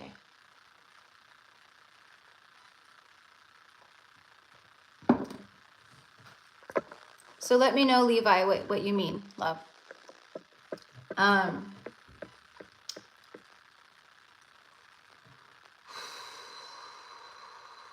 For CJ.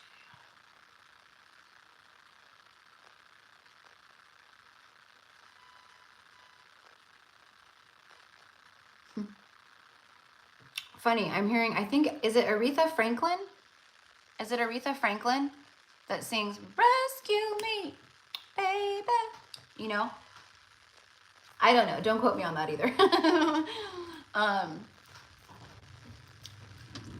Okay, but I'm getting "Rescue Me," and the reason why I'm getting "Rescue Me" is because it's like a soulmate like energy here that is like this warrior, that is like someone who's rescued you. They've helped you many times in past lives. You've helped them too. And I feel that this is someone who you will meet or know in this lifetime too. And they will bring forth that same energy of not like being a rescuer or a savior, like, you know, because we're here to rescue and save ourselves, right? Like nobody does it for us. But they bring forth that energy of like just safety and love and comfort and like a safe place to lay, a safe place to land. Monk or nun? Okay, interesting. You know what I'm just getting here though, like with the monk or the nun, I mean, that could be literal, doesn't feel like it to me though. I'm not seeing that or picking up on that. What it does feel like though is peaceful energy. A monk or a nun. Like I said, a safe place to be, a safe place to land, right?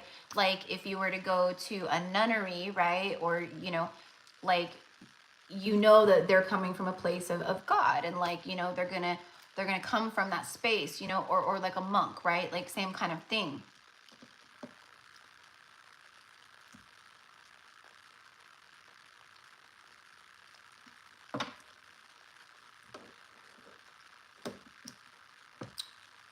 Interesting. What I'm kind of getting here is I don't know why, but I'm seeing like it was like something where like you guys couldn't be together. I'm not really getting why. I'm not getting really a situation. If it comes through, I will absolutely share. I'm just seeing the word differences. There is differences in like, it doesn't feel like race or culture or anything. It feels like it's family. The family. I don't know what the deal was, but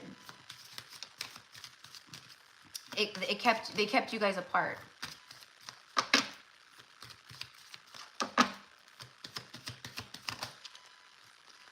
Greco-Roman. You see that? You know, this talks about ancient ruins, but it's like ancient energy. Something that was built a very long time ago that was very strong and still stands to this day. That's this soulmate energy that I'm picking up on. It's ancient energy, an ancient connection or bond.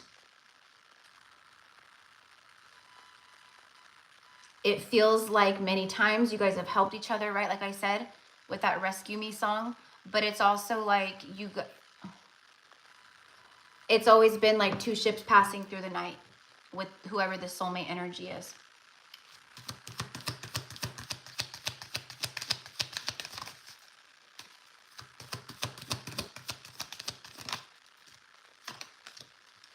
But authoritative figures, they wouldn't. Let's see what the tarot says here.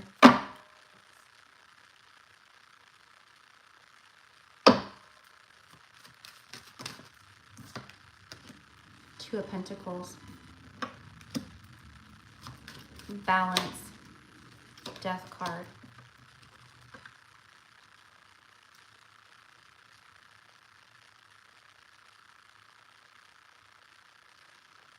I don't know why I'm getting this, but it feels like whoever this other energy is that I'm picking up on,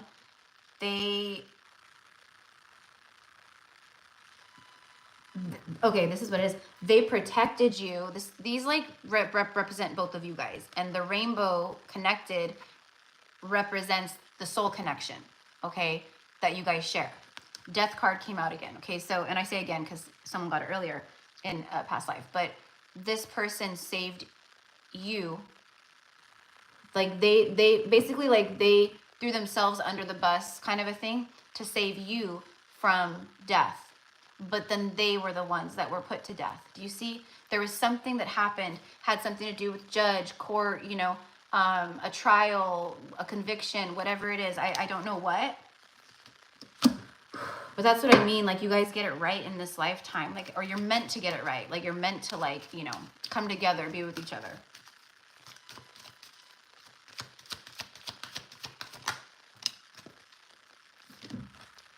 Page of Wands. Look at the two cardinals. That's you guys. That's you guys. And I feel like this is like an ancestor or a spirit guide or something like that that is helping to like kind of lead the way here. Ace of Wands. You don't know who this is yet. You don't know who this is yet. Could I be wrong? Sure, but I'm telling you, you don't know who this is yet. This is something that has yet to come to fruition here. Wheel of Fortune speaks of destiny, fate, fated events, the forces of the universe. That's what it's like, helping to like align more of the stuff to destiny.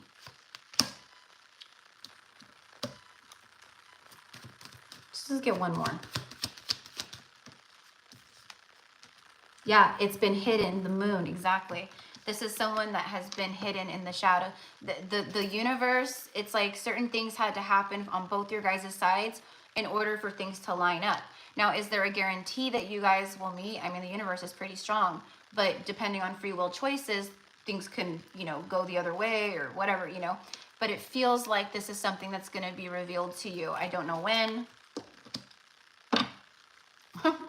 10 of Cups again. Happily ever after here. Look at, you have the 10 and 9 of Cups. What? Wish fulfillment. This is part of a wish fulfillment. That's why we have the Wheel of Fortune.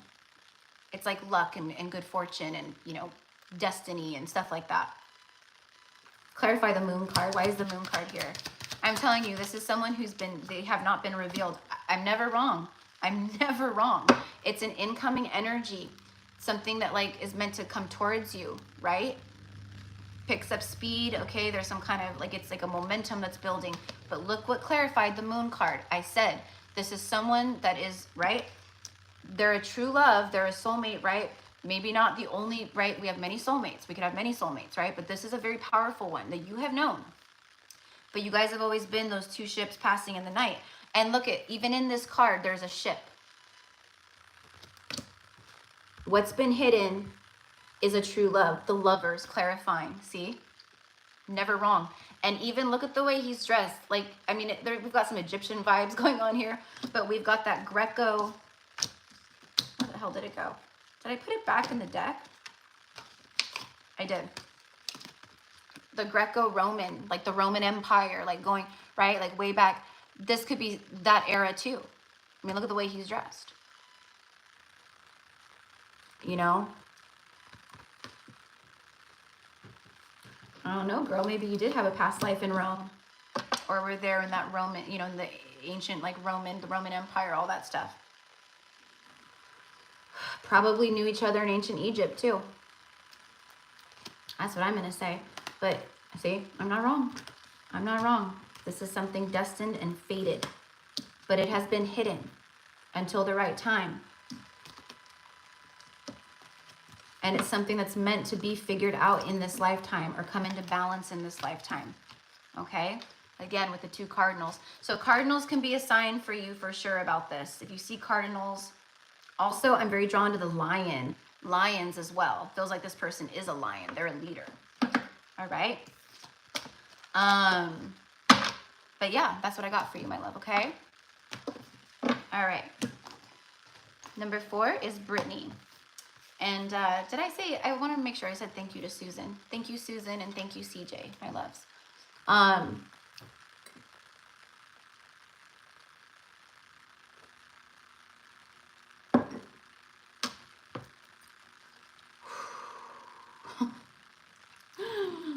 Brittany, for Brittany. Death by fire. Immediately I heard death by fire. Okay. So this would be, I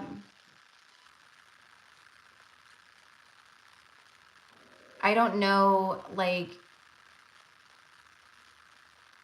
I don't know why I'm getting like afraid of fire. I don't think you're afraid of fire. I mean, maybe you could be. Like, some people don't like being near a bonfire or open flame, or it, you know, a lot of stuff stems from our past lives. You know, I mean, some people never learn how to swim because they're afraid of water, because probably in a past life, this comes through in my Akashic readings a lot, this kind of stuff. They've died in water, they've drowned, or something happened in water or at sea, or they were like, you know, tortured with water in some way, as, you know, whatever it is. Okay, so, but I did get death by fire. This is giving me persecution vibes for sure. That's what I'm seeing. Like, let's just see what the past life cards have to say. See, this is why I need to make my own deck. Okay, I do feel this is old. I feel this is old. I feel like this is a past life where it could have been, feels like, right? Like biblical times even. Like when Jesus walked the earth. No doubt. Many of us who are here right now on earth, we did walk with Jesus. We were there. Literally.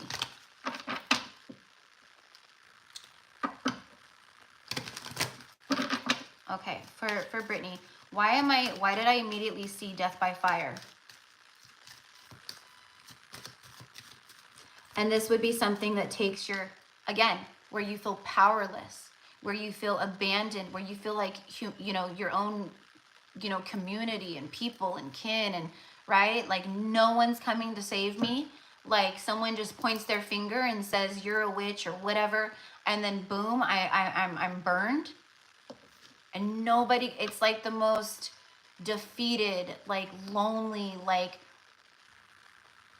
do you know what I mean? And that creates a lot of, it's a ripple effect of wounds. That's what is coming up and being cleared. One of the things, I'll say one of the things. Karmic relationship.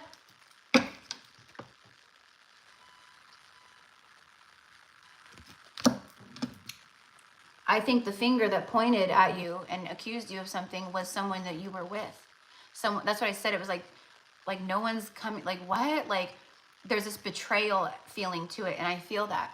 And whoever this person is, you had karma in this lifetime to balance out, where they took your power away, where they made you feel abandoned in like the most, like, you know what I mean? This would be like someone that you may be connected to, you know, and it's not going to be like maybe as dramatic as all that, but it could be, right? It could be, you know, a partner that, you know, belittled you or called you names or just, you know, made you feel like just like they just took your power away, is what I want to say. Celtic energy, the cross.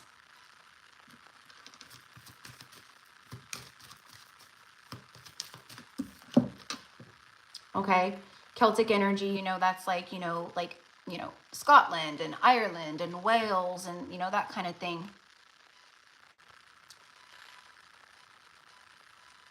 I'm getting Roman Catholic. Okay, so whatever was going on in this past life, it had to do with Catholicism, with the Catholic Church. This person, it's the opposite of what I said for CJ a moment ago, like in her message, where I was picking up on an energy where that person, they did anything, like they threw themselves under the bus and they took the heat for something instead of her to save her. This is the opposite. This is someone who they saw the church going for you for some reason, or someone, you know what I mean? And they pointed fingers as well. They betrayed you. They betrayed you. The ultimate betrayal. 10 of Swords, period, with this. So this is something that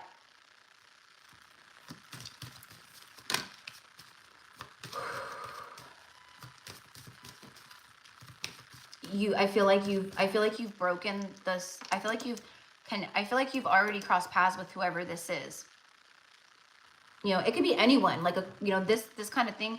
It could show up in your life as like a karmic family member who, makes you feel like crap, or like I said, someone you date, who maybe like cheats on you and just runs your heart through the mud and puts it in a blender, It's like that.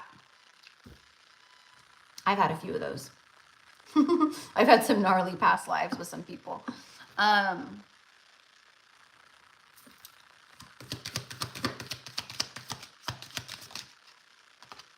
baby.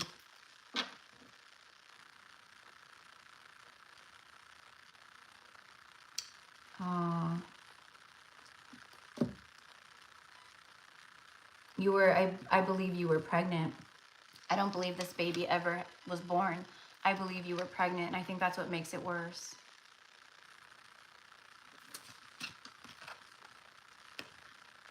Again, a spirit baby. I don't know if you have children in this lifetime, but this is a spirit baby that's around you. It feels like a baby that would want to incarnate, or wants to incarnate, or is meant to incarnate. I don't know though, you'll know, but that's just what I'm picking up on here. That's why it was the ultimate betrayal.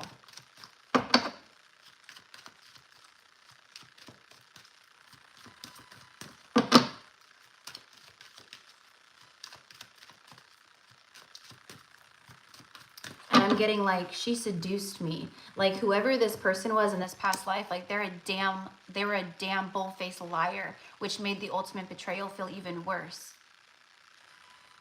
Because you guys together were like, like it was all like consensual. But whatever went down, and when shit hit the fan, this person, they turned on you. They turned on you. Oftentimes like a high priestess, or like someone that they would, a healer, someone that they would coin as a witch, right? Back then, that's the kind of stuff that would come through a lot of the times, they put me under a spell, they seduced me, they made me do things I didn't want to do, but it was all lies. It was bullshit.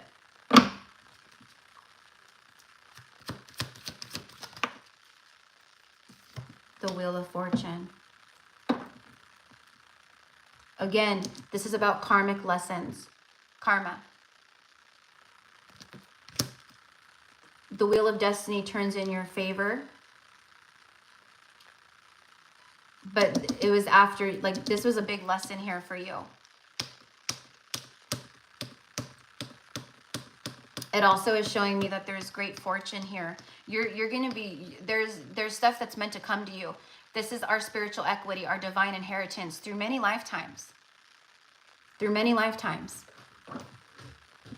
We've done so much good. We've helped so many people. We've also been burned, like literally and figuratively speaking, by so many people and situations. But that is the path of a true starseed or light worker or earth angel, right? The universe wants you to know that things, I'm getting the up and up, okay? So again, there's blessings pouring in that are owed to you. It's your dharma for balancing karma. Okay, but this could be stuff, where, so on a subconscious level, like this is the kind of stuff that a lot of us, it's coming up to the surface, right? So the way that we could be feeling it is, just feeling maybe low, just kind of depressed or low energy, or, you wake up and you're just like, God, I'm so emotional today. I'm so sad. Like, I feel like, just not myself, you know. This is like how it's being worked out, okay? And like I said, in the dream state, a lot of it is being worked out that way. Okay? Yep. Yep. This was a huge cycle. The World card, the universe is showing up here with the Wheel of Fortune. This is massive, letting you know, okay, that like this is some stuff that is being closed out and you are moving forward, okay? And this isn't just the only thing, right? Again, past life stuff, stuff from this lifetime, whatever. We're clearing a lot of stuff, dense stuff that we've been holding on to or that just needs to go.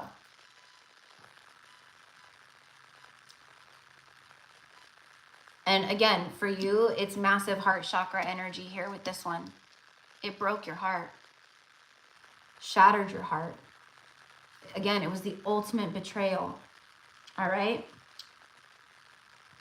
Yep. 3 of Swords. It was definitely a 10 of Swords, 3 of Swords moment, and it put you to rest. It, like, you know, like you transitioned out. Okay, but this lifetime victory is yours, Ace of Swords. Whew. Just get one more. And then next on the list is Marianne. Marianne always has such interesting past life energies. I love it. Again, the 4 of Cups. This is what's being gifted to you. Your cup runneth over. You know, abundance, expansion, growth, fortune, you know, that kind of stuff. But it also is showing me here that a part of these wounds from this particular moment, lifetime, whatever, the healing that needs to be like done or surrendered up, it has a lot to do with rejection, like feeling so abandoned and rejected, because the 4 of Cups is a card of rejection. It is a card of rejection. It's a card of avoidance and all these other things, right? But what I'm getting here is you are being gifted something big or beautiful or whatever you want to call it, okay? You're just like sitting here reading your book, living your best life, and then boom, something beautiful just shows up for you, okay? That's like how I'm getting it. But these wounds, okay, they're a part of maybe why you have felt like you were in another dark night of the soul, or you've been going through a dark night of the soul, or maybe this is stuff that, you know, kind of like you maybe felt while you were in a dark night. I feel like this is relevant right here now. So, okay, I feel like you're coming out of this hermit energy, and like it's like, again, like there's forward movement, stuff like that. Again, just like my collective message, I was like, we are clearing the stuff, and we are surrendering and just being in the flow and just being like, I release all that, no, it doesn't serve me. Like, I'm just letting it go. Like, you know, if I feel like I need to cry, I cry. If I feel like angry about, like, you know, or irritated, like stuff, and I don't know why, you know, I honor that too. All right, but that's what I got for you, love.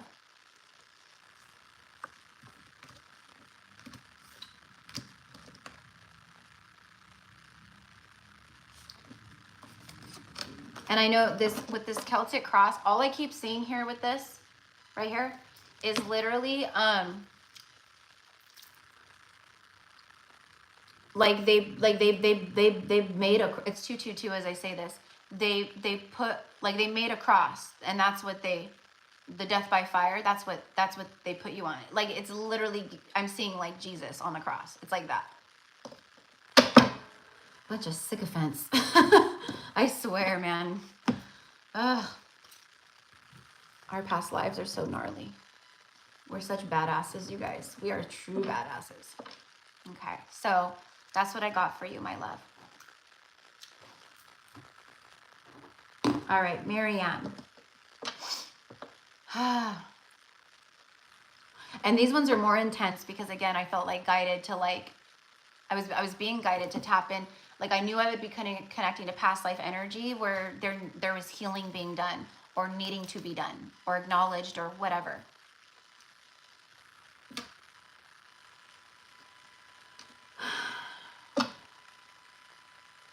For Marianne.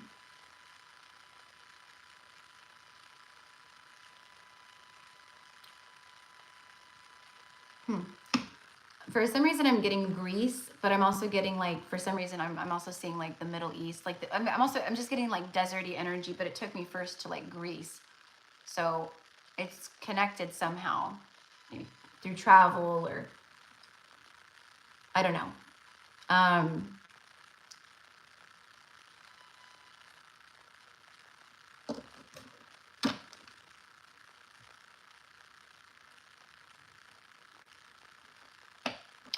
It's interesting, Miriam, because what I'm being shown is not, I mean, I get why this is maybe a wounded energy, like in the grand scheme of things. But what I'm being shown is actually a very happy life in this lifetime. You being with someone, having a family.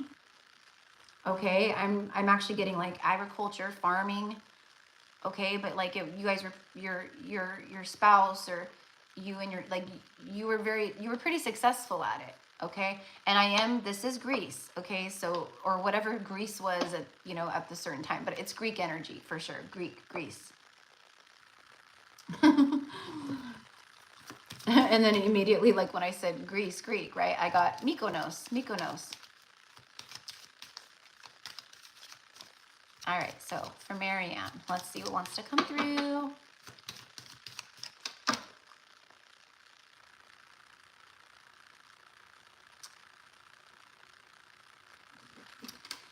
This is like a pretty normal lifetime, but the reason why it's coming through is because you did lose, your husband passed before you. And what I'm seeing, your husband passed of natural causes.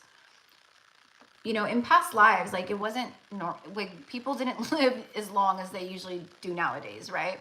Like by the time you were like 30, you were old. You probably like, were already working on grandkids. You know what I mean? So this is kind of what it feels like for me.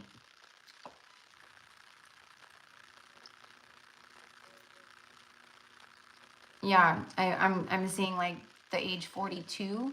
Okay, so that's what I'm seeing. So it feels like it was like you had this life and like you had this family and everything was just like so perfect. And then your husband, the love of your life, this very powerful soul connection that you share with this person, they took ill. They took ill. So I don't know, let's see. Medicine man or woman is on the bottom of the deck. So I'm getting, medicine. Okay, there wasn't a medicine that could help you bring your person back. Okay, and I feel that there's guilt here, finances. I feel that the reason why this is relevant, one, is because you felt this extreme pain, this loss, and it really brought forth like this hopelessness, right? This is stuff that you've carried with you, like abandonment wounds around love and losing love and maybe like subconscious fears around love, things like that is what I want to say. Finances. All I'm getting off of this is that you guys were you guys were pretty well off. But when your husband passed, everything fell on you. And you weren't, women were not, I mean, right? Like we were not, the man took care of that. Like, just like many married people nowadays, right? Just depending on the household. But back then, the woman was not in charge of finances or, the farming or, right? Like you were more so like just the helper or to be there or the supports, right?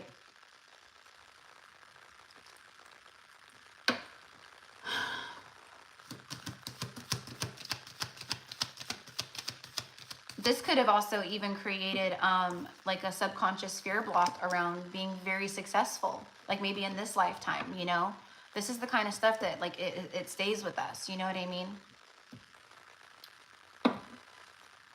Where it was like a very, difficult time where maybe you had to like take over the household and do all the things. And I am seeing that you did remarry. I'm seeing that you did remarry, but it was not for love. It was not for love. Wow. You felt like you were a prisoner. It's like you went from having like this beautiful life to feeling like you were this prisoner in life.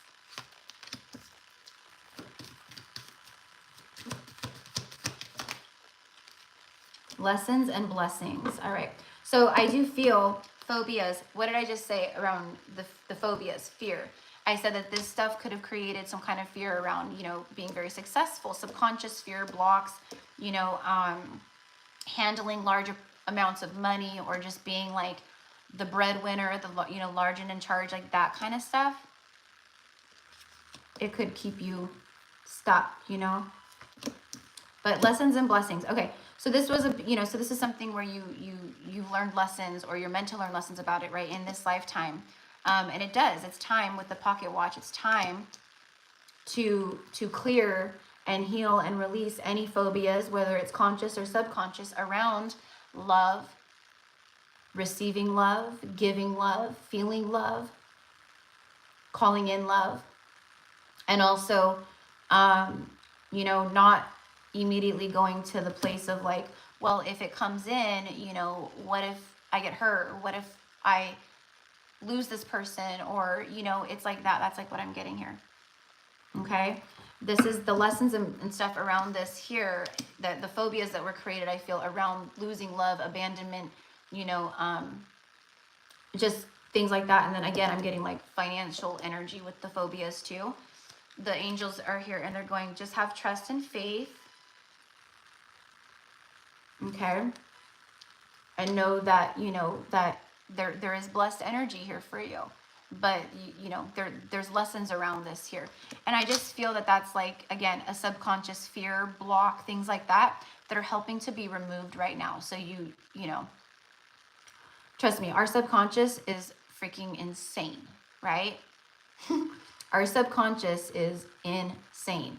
So, and we carry a lot of stuff in the subconscious, more than we are even aware of, right? And that's where a lot of this stuff lies, is in the subconscious. You don't even know it for sure. Or, you know, I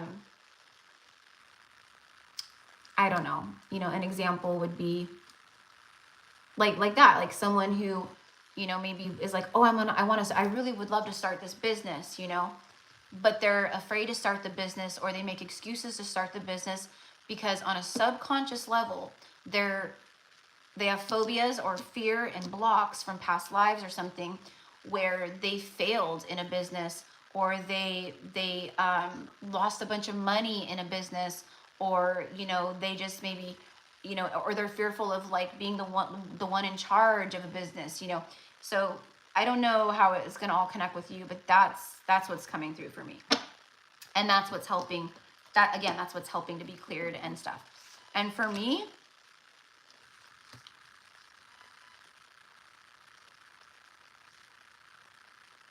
that's like heart chakra, and then all three lower chakras.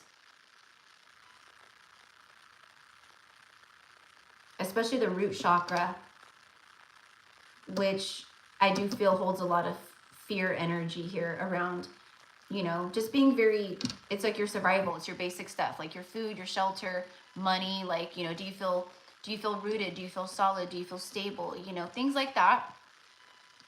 I'm just getting that. Okay, so, all right, let's see. Yeah, blockages, blocks.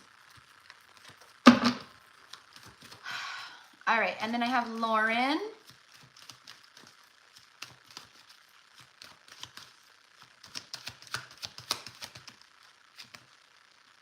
Page of Swords.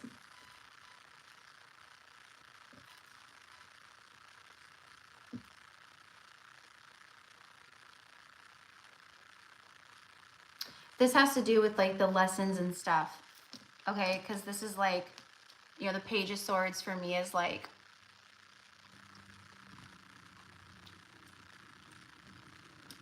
you're learning some stuff here. You're learning some stuff. And I feel that these two bluebirds here, I feel like those represent you and the other person I was talking about in that connection. A soulmate energy. Someone you've had other lifetimes with too, no doubt.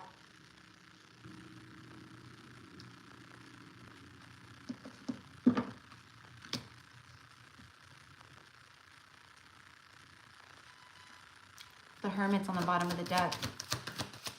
Soul searching, wisdom, being the spiritual teacher, guru, right? But it's like dark night of the soul energy. So this is, you know, part of that. The Lovers. Told you. And then the Queen of Pentacles. See, you were financially wealthy. That's what I said. Like, you guys were well off. That's exactly what I mean. Look at her holding the coin.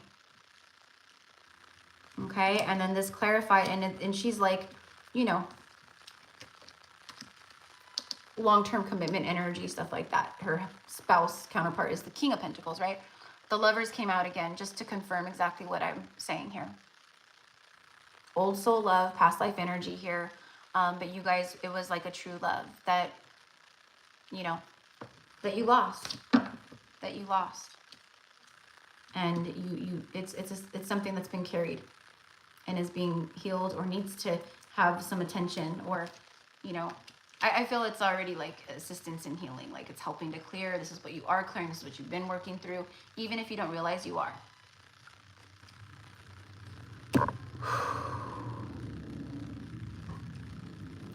Show me the Lovers, please. Just really quickly. The Hermit card came out again. The Hermit card came out again. Wow.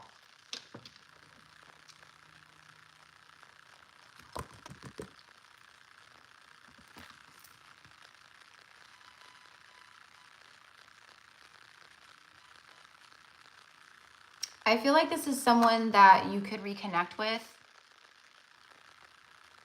And I do feel that they carry this like wise hermit like energy, whoever they are.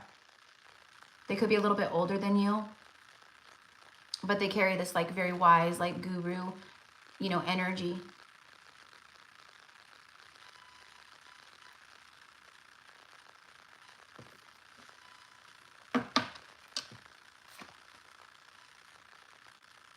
And I also feel, Marianne, that you're coming out of like a hermit energy. I'm just getting like deep healing and just kind of going within. Spending time with self, maybe family.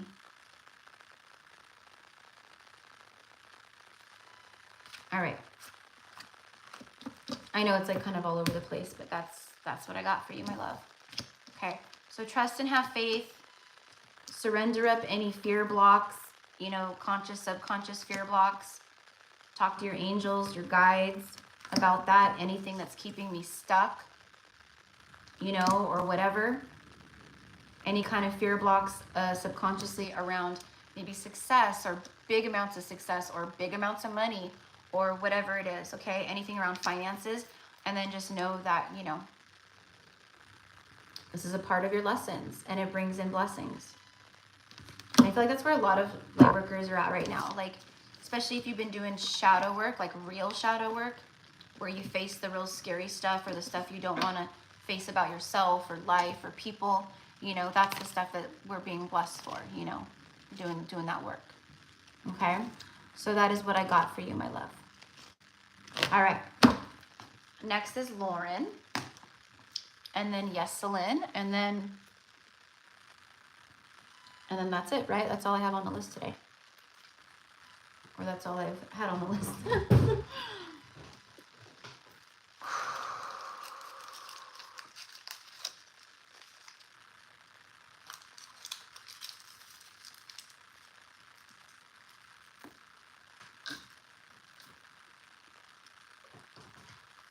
I'll just wait a second. I'm not sure if you're still in here, Lauren.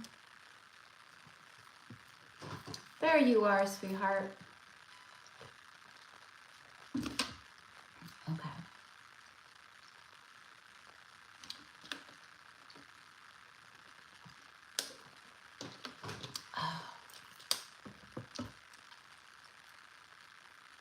Oh, thank you, Deja. Right back at you, sister.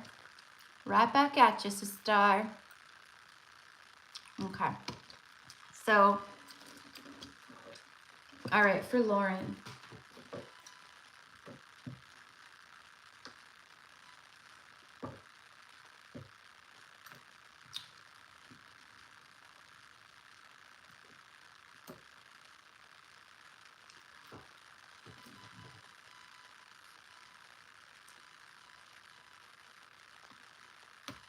This is interesting because I'm literally being shown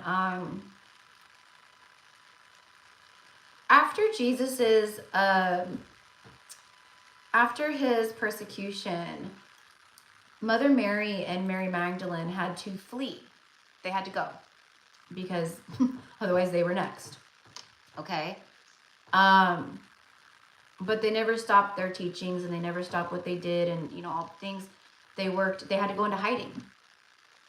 They did it from caves, and you know, seriously, they like lived in caves. They had to like, you know, hide out, go, you know, very incognito, because you know, the church and patriarchal rule was like, you know, after them. Basically, it was like, you know, it was like on the most wanted list, you know, back then. But what I'm getting here, and the reason why that's significant, is because I was seeing you in hiding. I was seeing you in a cave for some reason.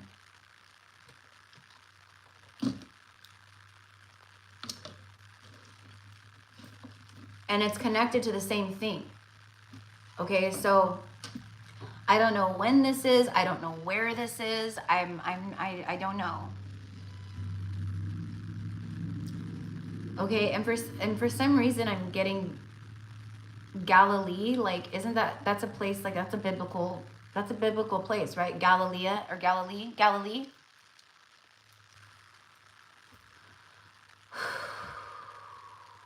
So maybe that's like in the vicinity of around where you were. I'm also getting the Red Sea.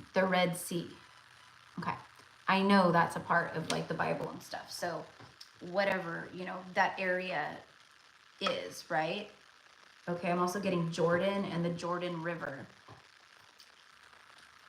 You were someone who was, you had to hide out. This is where you were cut off from like society. This is, I feel like, a lifetime where it was like one of the, not maybe one of the first, but it was a lifetime that has, it's obviously sticking out if it's coming through, but a lifetime where like, because you were, I'm going to say like, you know, I don't know if you connect as like a sister of the rose, or, you know, connect very deeply with Mary Magdalene or Mother Mary or right? A lot of us here on earth at this time we're sisters of the rose, we're brothers of the rose, we're, right? The Melchizedek, all these things, right? So this feels not, it honestly feels not too far after the Jesus's death. It feels not that long after. Like, kind of what I'm feeling is like there could be a good chance that like this was all happening like while, you know, Mary Magdalene and Mother Mary both still walk the earth as well. That's how I'm seeing it. That's how I'm feeling it. It's like you carried the disciple energy too. Like a lot of us, you were there. You knew the things. You knew the teachings. Okay, I'm seeing like a book, but it's like, you know, stuff that you wrote, you know, and like you were helping. Okay, you were really helping. And I see you like reading out of the book and like talking to many. Okay, men and women, but particularly in this group there were a lot of women. Okay, but it was all hush hush. Like at this point, this was hush hush, and then it kind of like, what I'm seeing is like got to a point where you couldn't even gather in numbers anymore. Like it was getting that bad, because if you did and something happened, then you would put all of the lives of the people there in danger too. And you're like, I can't do that. Okay, like, so that's what I'm getting, like the cave. So very symbolically, like just like Mary Magdalene and Mother Mary, many of us spent lifetimes in hiding, or had to hide, or we had to flee because of one thing or the next. It's actually quite common. But this is that. Like, I'm literally seeing, like, it looks like kind of like this, like what I'm wearing, right? Okay, but it looks like burlap, like a burlap potato sack, right? But it's in this, right? Like it's like a shawl, like a big shawl, but it's like that. Okay, and then I just see like white kind of cloth dress, very basic underneath, and then like you have very tan skin in this lifetime, by the way. So, you know, I think that I don't know, it's just very tan. Okay, I'm seeing like your feet, and your feet are very tan. Okay, like I like can't even think of someone to like give an example about like the skin tone of like what I'm seeing. probably just from a lot of walking and being outside under the sun in, you know, in that deserty energy, things like that. Okay. And I'm getting like those, like, you know, I don't know, they just look like almost nothing kind of sandal shoes, you know, like the very dilapidated leather straps, and, you know, it's like that. Okay. I had a vision of walking through a crowd in those times once. Yeah, exactly. And that's how a lot of our past life stuff will start showing up for us, you know, and then we start connecting more and more and more to it. But that's how it'll be like just a flashback, a flash of like a past life. And it's like, whoa, that was weird, right? Or you have a dream about it, right? But exactly. So anyways, I just channeled the whole thing out, but like, we'll see. We'll see what comes through in the cards.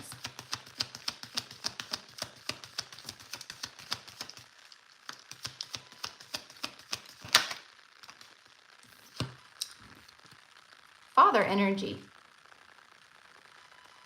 The Son, the Father, and the Holy Spirit. Like, at least that's right. That's all I'm getting here.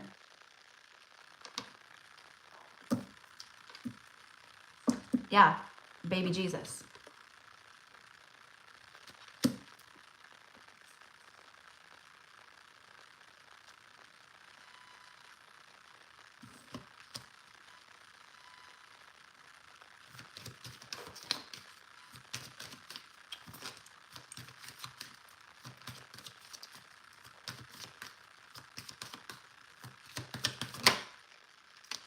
And then spouse, and then phobias.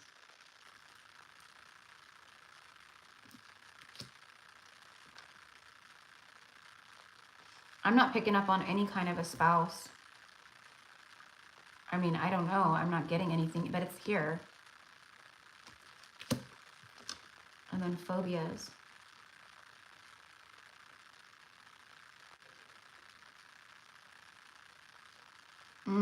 I got you.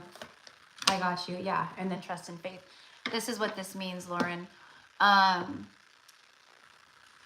Because of what, like, because of the knowledge you knew, just like today, right now, the divine feminine rising and all the things, right? That's what they were teaching, right? Like, and then it was all taken and misconstrued, and they stole stuff, and they tried to, you know, twist it all up and, you know, make it into stuff that it's not. And there's a lot of truth in there, but in the Bible, but there's a lot of, obviously, deception and lies. The spouse.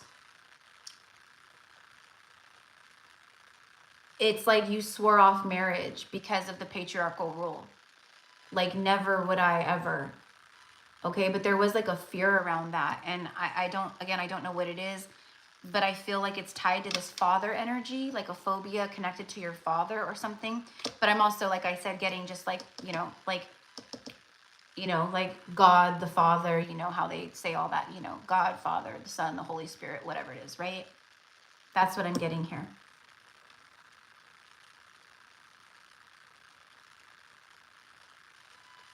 I'm also hearing married to Jesus, and what I mean by that is not literally married to Jesus, but like you dedicated your life to the teachings.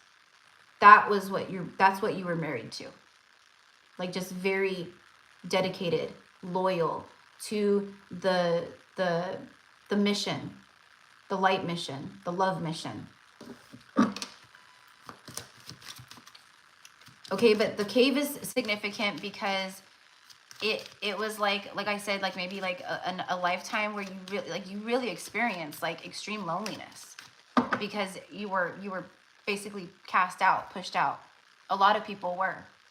A lot of people had to go in hiding, especially if they were like disciples or followers of Jesus at that time. If they didn't conform to what the church was doing, right? It was, you better watch out. There was not free will back then, for sure.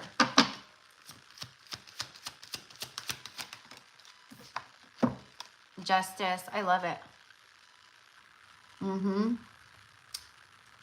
Yep. This is a part of what you're balancing here in this lifetime, but it's about getting karmic justice for, again, probably many lifetimes, but this one in particular, yeah. things balancing out here for you. And Libra rules the 7th house, which speaks of marriage. So that confirms also what I just got done saying about, you know, married to Jesus. But it was more about marriage to your mission. You weren't ever going to let some guy come in and control you, or, you know, act like your father, you know, a husband. They try to be like, you know, the husband, the father. They try to control, you know. I'm still the same way. There you go. Yeah, exactly. That shit sticks with us for sure. Me too. Me too. That's funny. But this is about you receiving, it's like contracts being fulfilled, my love, and about you receiving good karma, dharma here. Even balancing it out. Let's just get one more for the Justice card, please. 2 of Cups and 6 of Cups. And the Moon card.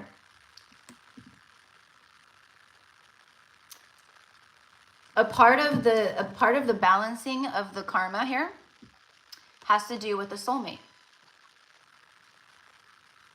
A contract.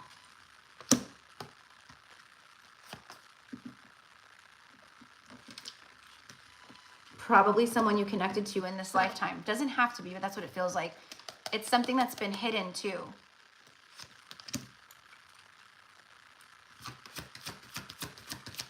Yet to be revealed. Yep. 4 of Wands. Exactly. Marriage, engagement, home, family, life, stability, strong foundation. You know, I don't know. You have free will. So if this is like something that comes in and you're like, you know, in a different space or whatever, then it might just be you fulfilling some kind of contract by just like crossing paths again. And like, I don't know. But there it is. You have the 6 of Cups, the 2 of Cups, and the 4 of Wands. Okay.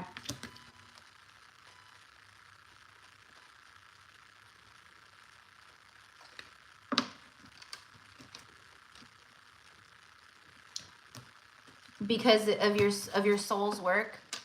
That's another thing. How you like swore off like marriage. And you dedicated your life to that.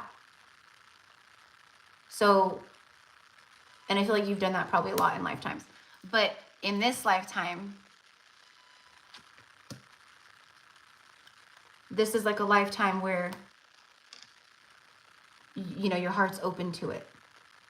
You know, if someone comes in or something, I don't know, or something grows with you and some, I don't know. It's like you're open to this now. You know, whether you believe in marriage or don't believe in marriage or whatever. It's just about like a really true divine partnership and union. It's a reward, but it's also like soul connection, contract, that kind of thing. Woo!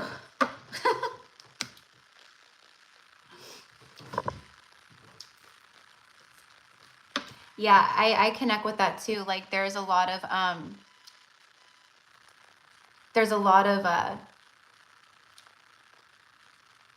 where like we have sacrificed our own happiness in ways, or having like a traditional, you know, family or way of living or life through past lives because of who we've been or who we are, right? So yeah, I think a lot of divine feminines have had some lifetimes where they've known that extreme loneliness, you know, just like in this lifetime, you know. But that is what I have for you, my love. Da-da-da.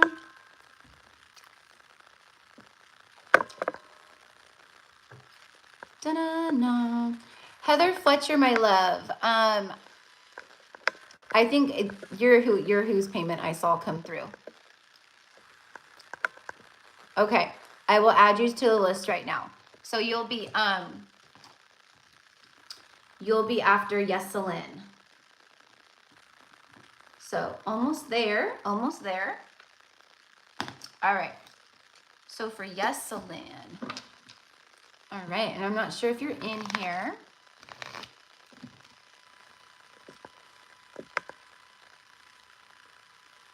Hello, Janelle. Welcome, love. You're welcome, Heather, love. With all of these spam bots in here, the chat moves very quickly. So, you know, I'm, you know, which I'm like kind of okay with because I have no interest in seeing any of those comments. But they're terrible. Just ignore them. Who cares? Just ignore them. Um, definitely working on being open to it. I don't mind being alone though. Yeah. Yeah. Because we've known that, you know, that's kind of like what we're comfortable with, what we're used to, you know. You know, but we also are here to experience divine love, you know.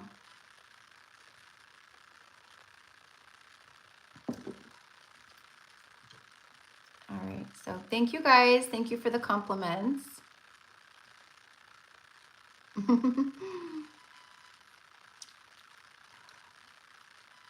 All right. So yes, Celine, my love, I'm not sure if you're still in here. Oh, you are here. Okay. I just saw you, girl. I just saw you. Okay.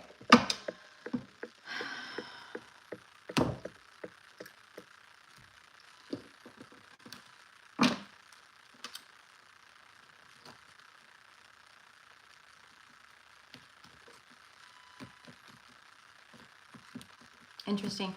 So immediately, yes, Celine, I was taken to ancient Egypt. Okay. And then I heard I got Cleopatra, what that means, and then I saw you like in this lifetime, like it, you know, you look, you like think of like Cleopatra, right? Like, you know, her look, you know, the makeup, the head dresses, like all the things, right? That's how you look.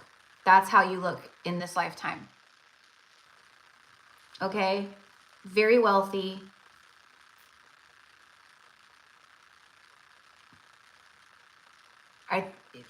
You're married to a pharaoh or something. That's what I'm getting. Like you're married to a pharaoh.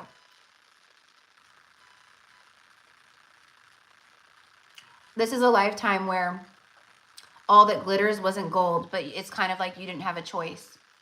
You were very beautiful. Just here's the thing, a lot of divine feminines, you know, and that's why, you know, a lot of the divine feminines out there, especially if you're like, you know, high priestess energy and, you know, things like that. And I'm not saying it has to be this, but what I'm saying is a lot of, you know, a lot of us, like, you know, we've kind of maybe, we've looked different in past lives for sure, obviously, right? But there's been lifetimes where, like for me, for example, I've had lifetimes where I've looked very much just like this, you know? And that's kind of what I'm getting here. Like how you look in this lifetime is very similar to how you look here. Very beautiful. Okay? And I think that, I don't think, but what I'm seeing is like this person, this, you know, we'll say a pharaoh, because that's what I'm getting, a pharaoh.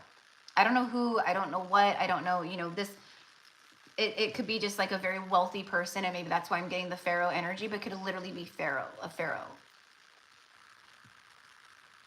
Royalty. Yeah, because I'm getting royalty is in my blood. But you were like handpicked.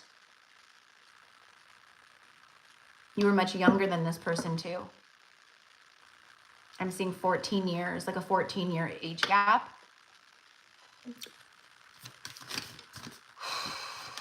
Like you were very, like you were young. And it's like you had, you know, like all the best of everything, you know, very lavish.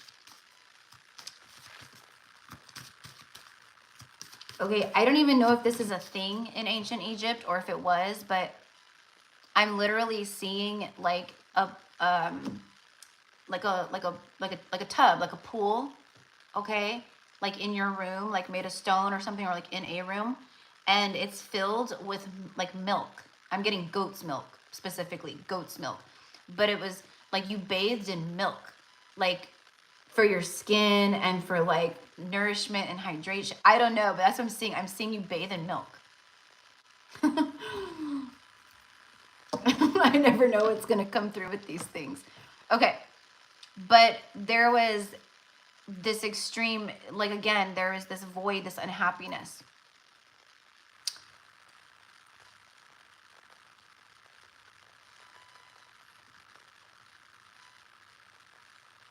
Yes, I remember. Oh, there we go. So, you know, and you had servants and people around, like, you kind of just stood there and they, like, threw your, like, beautiful, like, drapey, like, lace, whatever they call it, dress over you, and put on your gold jewelry and, you know, all your pieces, and you kind of just got but there's this, like, with your, with who you truly are on a soul level, like, you're highly independent. And on a soul level, like, that's a vibration that you've always carried in many lifetimes. Like, you're highly independent. So it was like, oh, I can do this on my own. Like, I don't need you to dress me. I can, you know, get my own stuff, or I could do my own thing, you know?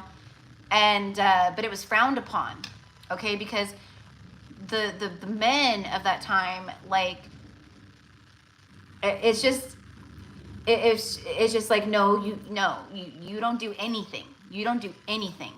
So it really was like this boredom, this unhappiness, this, like, I have all this beautiful stuff, and I live in this beautiful place, and I eat the best fruits, and I have, you know, milk baths every day, and, like, you know, there's people out in the city, in the communal living, and all around, you know, that are so poor, and I should be so thankful and grateful, but I'm so unhappy because I'm married to this, like, pig of a monster type guy. I don't, you know, I just think it's just, you know, young girl, kind of little, like, 14, 15-year-old older man, right? Probably 30 years old, right? Like, and you're, like, right, 15 years old. It's like that, or 14 years old, okay? So you kind of had to, like, grow up there, but it was very, like, forceful energy. But here's the thing I do want to say. Okay, like, there was one, what I'm seeing is, like, one servant,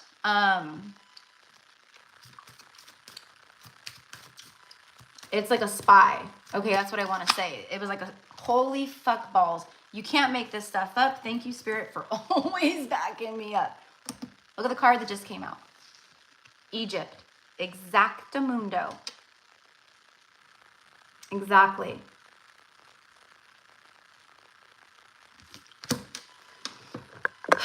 Confirming all of this.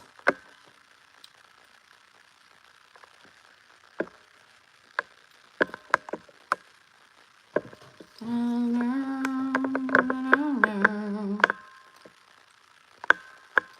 don't want to miss. Hold on. I'm trying to, like, scroll up to see your comments.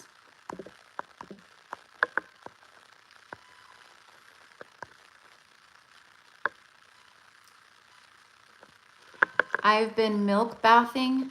I've been milking bath salts liquid to clean. Wow, that's crazy. I want to cry. Aww. Oh, what? I mean, that's powerful confirmation. You're literally channeling a past life, like stuff that you've done in past lives, stuff that you connect to. This is, I'm telling you, this stuff is mind-blowing. Like, mind-blowing. So anyway, so deep ties here. Going back to the servant. The servant was a spy. Like, not like a spy, but like someone who actually was not of low-born. You know, they weren't like a low-born person. They weren't a poor person that's, like, meant to be a servant. This is actually a high-level priestess. Because of who you are, the priestesshood or sisters of that time, okay? You want to say, like, the Isis lineage and all the things, right? They knew who you were. They knew who you were and what you embody. So they sent someone in under cover, if you will, and that person, that woman, because you weren't allowed to leave. Like, you weren't allowed to leave, okay? Like, this is not Jasmine and Aladdin where her sultan father is like, oh yeah, just go run amok in the city. No, you were not allowed to leave the premises. It literally felt like a glorious prison, a rich prison. So they sent help to you, okay? And through this person, it's like they started teaching you alchemical magic, teaching you about your gifts, helping you with stuff. And you learned a lot here. A lot. Let's just get one more. The mother. The trees. The trees is about your lineage, your ancestry, your roots, and how strong you are. That's a big tree too. That's a very old soul tree right there. Okay, but the mother came out here for Egypt. This woman that I'm talking to you about, try connecting with her. I don't know who this person is, but someone, you know, a priestess, someone powerful. I don't feel this person's incarnated here, but this person was like a mother to you. She was like a teacher, mother, guide to you. And then the vows. This card always gives me like exactly this time, like biblical times, you know, when, again, very like Mary Magdalene type energy here with this, you know, just, it always reminds me of that. But the vows, sacred vows that you've taken in regards to your priestesshood.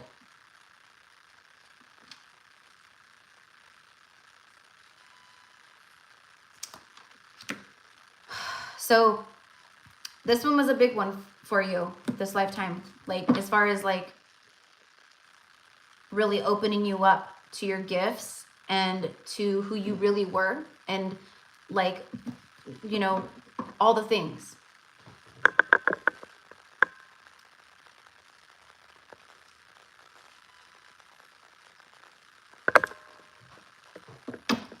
Kuan Yin and Mary Magdalene.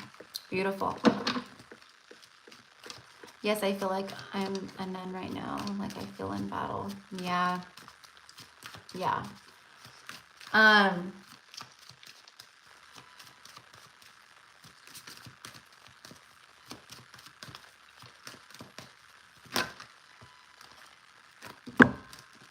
Two of Cups and Four of Wands.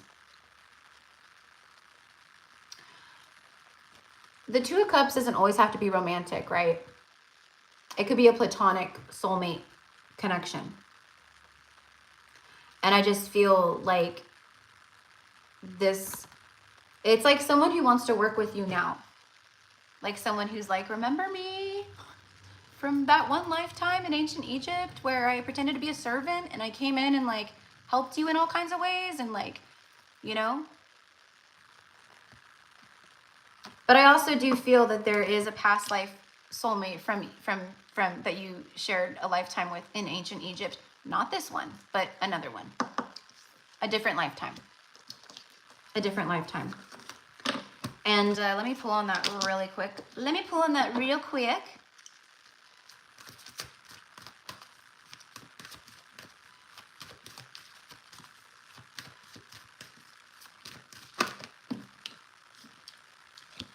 Nine of Swords.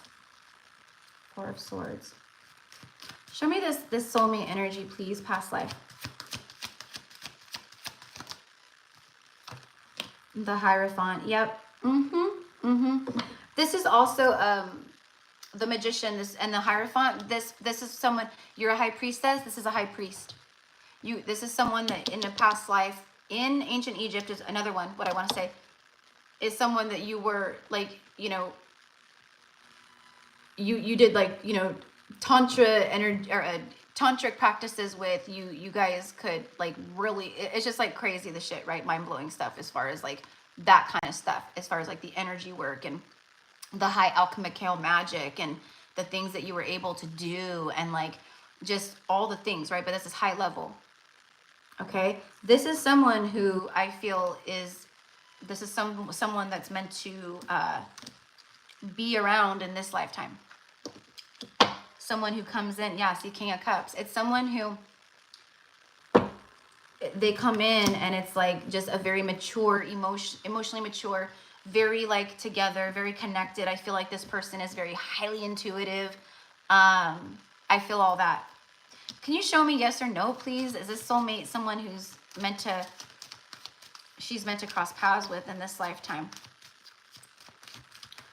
You guys are meant to like fulfill a mission here now. It's very much the vibe of like, hey, remember what we started way back then? Let's finish it. Four of Cups, Three of Wands.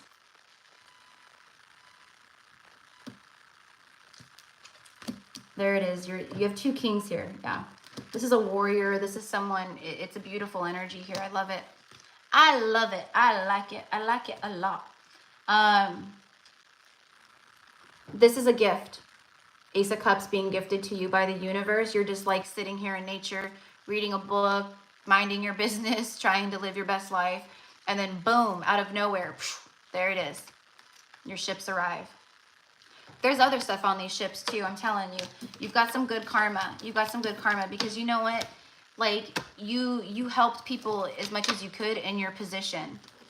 You had to do it secretly because the man you were married to, if they found out, you'd get in big trouble. Okay? And what I mean by that is like coordinating like cheese and bread and, you know, different kinds of maybe nuts and fruits.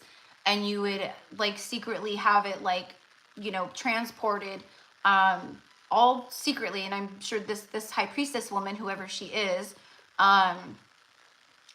she's in the spirit realm. So again, it keeps coming through like to call on this person or like meditate on this energy and welcome this energy in and say like, because it's like, again, it's kind of similar to the soulmate energy where it's like, hey, like, let's finish what we started. Okay. So it's like she wants to work with you, mentor you, okay? And obviously someone who's very connected to like the Sisters of the Rose as well and like the Isis lineage too. You got to get your butt to Egypt. So do I. So do I. Because, and I don't, maybe you've been there before, but it's like it's calling you. The pyramids are calling you. The lands are calling you. The earth there is calling you. Okay, because it's like the moment that you get there and you step foot on that soil, it's highly activating for you. It's like a flood of past life stuff just like fucking hits you. And you're just like, what the hell? Or you go visit you know, a pyramid of, you know, significance, Isis's temple or whatever, right? And it just being in the vicinity of it brings you back home. You just feel like you never want to go back to America again. It's like that because it's so resonant. Maybe you do go to Egypt and you don't come back here. I don't know. Maybe that's where soulmate is. I don't know, right? Who knows? The universe is wild and crazy. But, okay, like all of this stuff in life here, in this lifetime, it's not in vain. It's not in vain. We're just waking up. We're remembering who we really are. And what we're really capable of, and what we truly deserve and desire, and the power that we hold. Let's go. I know. I really want to. I really want to. I really want to. Yeah.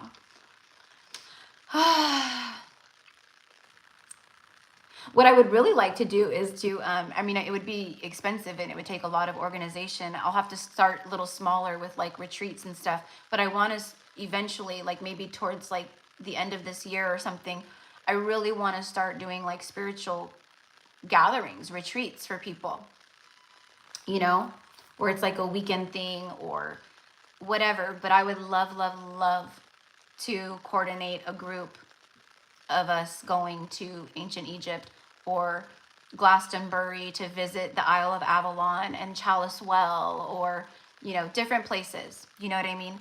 But I don't even know where to start. I mean, I'd have to like call and like get, you know, figure it all out, and, you know, it's like a whole thing, right? But yeah, a sisterhood retreat for sure, you know. And any brothers that are, you know, are that are full on, you know, connected in that way too. But yeah, definitely, I would probably, yeah, the sisterhood retreat. Let's make her do it. So that's what I have for you, my love. So, you know, maybe even like envision yourself, meditate and go back, like just see what you pick up on, what you see, what comes through, how does it feel, what's the weather like, or what does it smell like, you know, because what I'm seeing is like a kind of, you know, a candlelit room, obviously in the temple, in the pyramid. But the sisters, okay, like when we were practicing our high alchemical magic and all that, we did it in the bottom underneath the pyramid, like, because the pyramids are actually like a diamond, right? Right? They have the top part, which is what everyone sees above ground, but then they have the bottom, okay? So the underground is where we practiced, right? And men weren't allowed in there. Men were not allowed in there.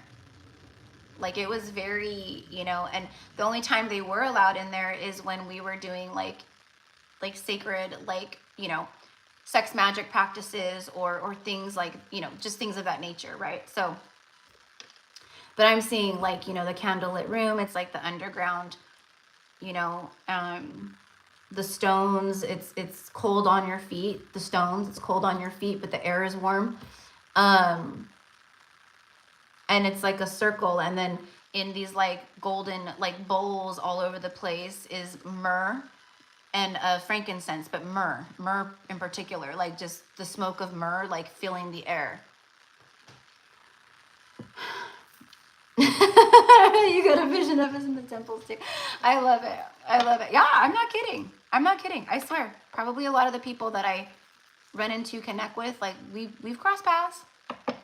That's why we call it soul family and soul tribe, you know, even as big as the channel gets, right? There's certain people that, you know, are drawn because, you know, we've crossed paths. Even like other readers or channels, other spiritual guides and teachers, people that come to you or like are presented to you just all out of nowhere. You start, you start following a page on Instagram and it's like a quantum healer priestess. Well, you were shown to this person or guided to this person, or they showed up for a reason, probably because you connect in a past life in some way. Maybe not best friends or sisters, but maybe you worked together on something, or you knew each other briefly, or, you know, things like that. So anyways, okay. So I'm glad that that was, you know, connected with you so much, my love. It's pretty badass for us when this, you know, when we remember this stuff and we connect with it again, you know, pretty badass. We are badasses, I'm telling you. We are badasses, all right? Like, we live in a very mundane, 3D, right? Like, built world. And we're here and we're, like, shifting all that, right? Okay. All right, so that was Yeslin and Heather. Last but not least is Heather. Fun fact, when I was born, my name was Heather. My parents were going to name me Heather. But my German grandmother, my Omi, she could not say Heather. She said, Heather, Heather, Heather, Heather, Heather. And my mom was like, oh, hell no. I'm not going to, no Heather, no Heather. And then Erica was their second go-to. And that she could say. So, you're very welcome, my love. You're very welcome. You're welcome, Yeslin. Love you, girl. Okay. I'm not sure. There's like always a lag time. So Heather.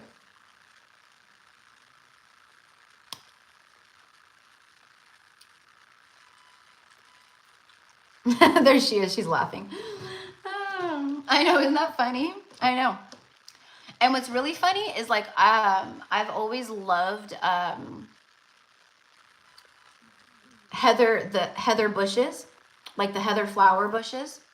Like, I've always loved those. Like, I actually want to like get some and plant them out in my front yard this spring. Like, I love them because they're just this beautiful, like, plush green bush with like beautiful flowers, you know.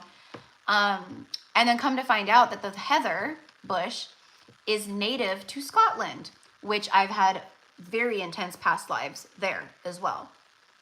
And in Wales too. So it's just crazy how like all this stuff, right? Okay, let me shut the blinds really quickly because it's golden hour here.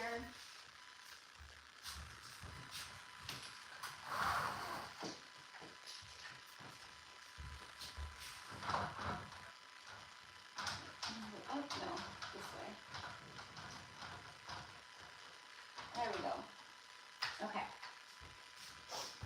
a magician's way over here on the ground. Okay, I didn't even know that he was out there. All right. Same, really crazy. How funny. Isn't that funny?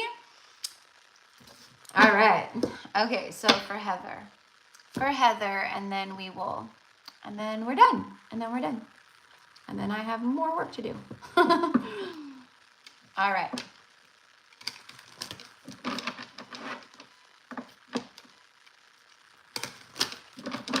For Heather.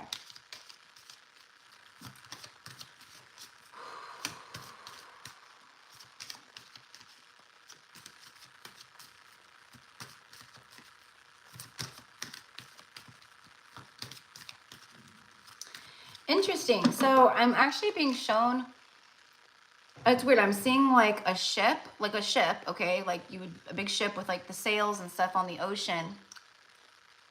And then I immediately was taken to the Isle of Avalon. So I don't know if you resonate with Avalon. Okay, it's modern day Glastonbury, right? But that's where like the Chalice Well is, and like, you know, it's just a very activated place on earth, right? Energy vortex, all that stuff, right? But Avalon, a sister of Avalon, that's what I'm saying. That's what I'm getting. I'm seeing you as a sister of Avalon. I'm actually seeing you with like a cloak, and it's like a dark navy blue cloak, and then you have like the hood. You have the hood over. Okay? So you would take your hood down, right? But it's like I don't know how you would explain it. It's like the color of it, and the hooded, you know, it represents like the priestesses of Avalon. They would wear it. Okay. So it's like you, all I'm getting here is that like you had like this inner divine call to, it's like Avalon was calling you. So you had to like travel by ship from wherever you were to like go there.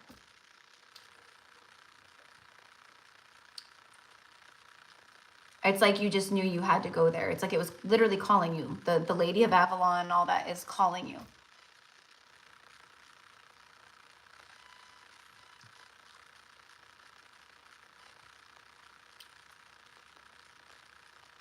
And what I'm being shown is like you know, this feels more like maybe not so much a lifetime where, you know, I mean, there probably, obviously every lifetime we have like wounds and we need healing and things like that. But there's something here where it's like you went there and they were helping you heal things and heal yourself of things that you've been through or gone through. And I'm seeing like all these hooded cloaked, right? Like women in a circle, and they're around like a huge bonfire, like, but the flames of the bonfire are like 8 or 9 feet up in the air. It's like huge. Okay. This is it's a small fire, but it's their magic that creates the flame to stay that big. Okay. So again, I don't ever know where these are going. So, you know, there's definitely like some roots there, past lives or connection there for sure.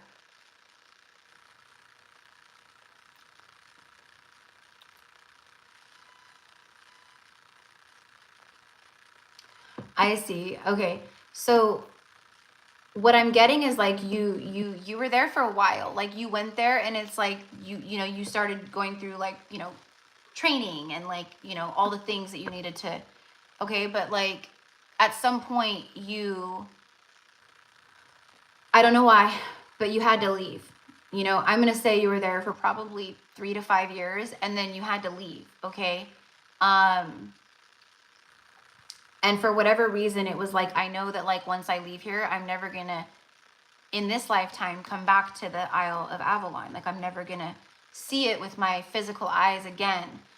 And that was very heartbreaking for you. It was heartbreaking to leave the place. It was heartbreaking to leave, you know, your sisters. It was heartbreaking to leave just everything.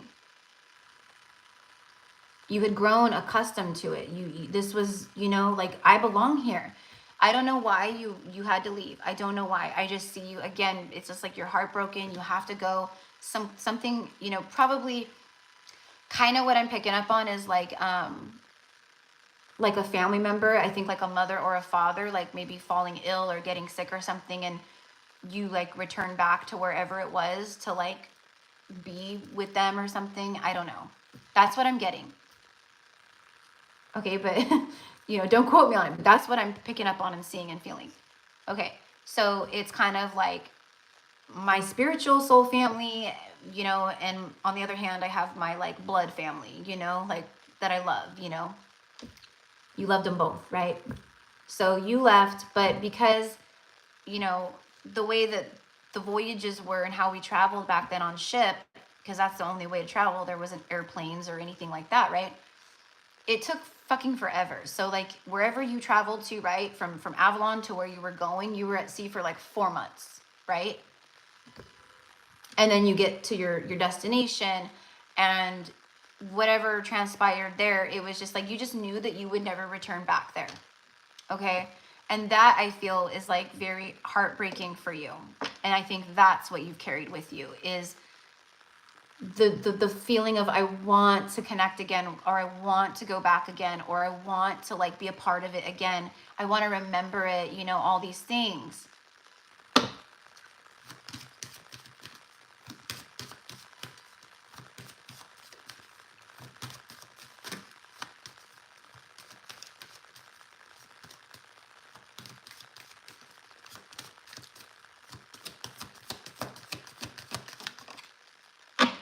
Wars and battles.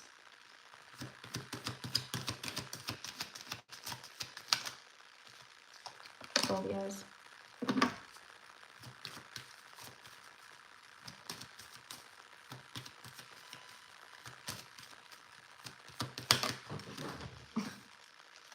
And vows. Persecution and inquisition. This card right here, she's a priestess. And those them right there, those are priestesses who have taken sacred vows. I think that's part of the reason why you didn't return back. There was something that went down here. I don't know what. I honestly am not picking up on anything like in particular, but there's something that went down here. Like some kind of like, you know, battle or something happened. Okay.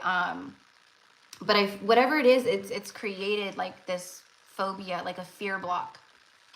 Okay, like again, I don't know what it is, but something around that, around like chaotic energy and people fighting, and you know, like back then it's not like, you know, guns and cannons, not like the Civil War. It's like, you know, what is it? What is it called? Not chainmail. I forget, whatever the chains underneath. It's like the armor and like swords, and like that's what I'm picking up on here.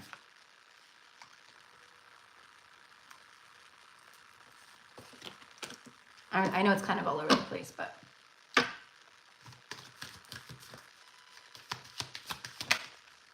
there it is. I knew it. I fucking knew if I knew it. I saw it in my mind's eye. I knew if I shuffled one more time that I would get the High Priestess card, because I said she's a High Priestess. So that could be part of why you never returned back too. Literally, you could have been persecuted. Okay, I don't know. I'm not going too far into that. But there it is. There's the priestess. And literally you cannot make it up. Look at her cloak and her hood.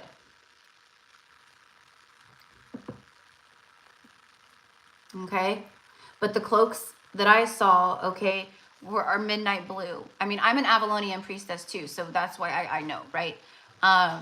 You know, and it's not always that color, you know what I mean? But like for whatever reason, that like ritual night fire, whatever I saw, that circle that you guys had, it was the dark blue, like midnight blue.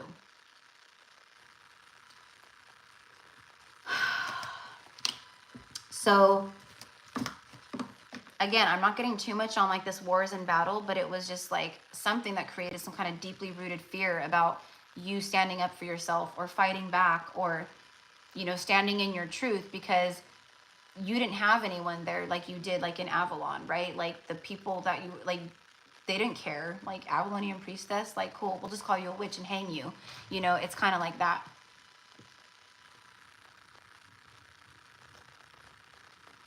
So this is about what's being healed here. This is like why it's coming up. It's like there's blockages in regards to like this stuff, and that's what's, you know, that's what's coming up for you around this time, or has been, or will be, that is being healed, cleared.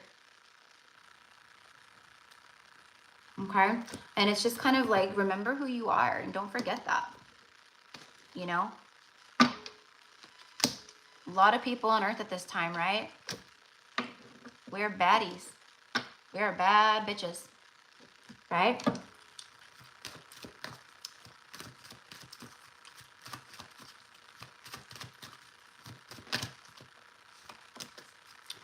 Oh, thank you for the compliment, Jessica. Yes, I am a witch.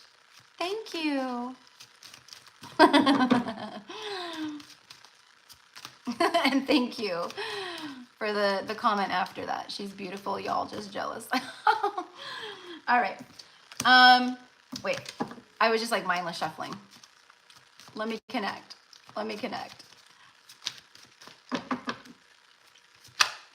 There we go. OMG. I love how Spirit backs me up every freaking time. Every time. I'm telling you, this past life stuff, I'm never wrong about this. Like, it is crazy. I know you guys are like mind blown, but like for me, it blows my mind. Like I've been doing this for, you know, 3 years as a professional business now, and it still blows my mind, right? Look at this. To get those of you guys like who were at my because in January for like, what was it, the 1/1 portal that I did my last workshop, that workshop I was guided specifically, that workshop was centered around Avalon, and it was specifically working with Merlin activations, Avalonian priestesses, and Morgan Le Fay. And I won't get too far into it, but the way that I was being shown and guided to the meditation and the activations that we did in that workshop, we had to all board the boat, okay? And there was a priestess on the boat, it was a wooden boat. It wasn't a swan boat, but it was a wooden boat. There you are in your freaking midnight blue or your blue cloak. There it is. This is confirmation. This is the Isle of Avalon.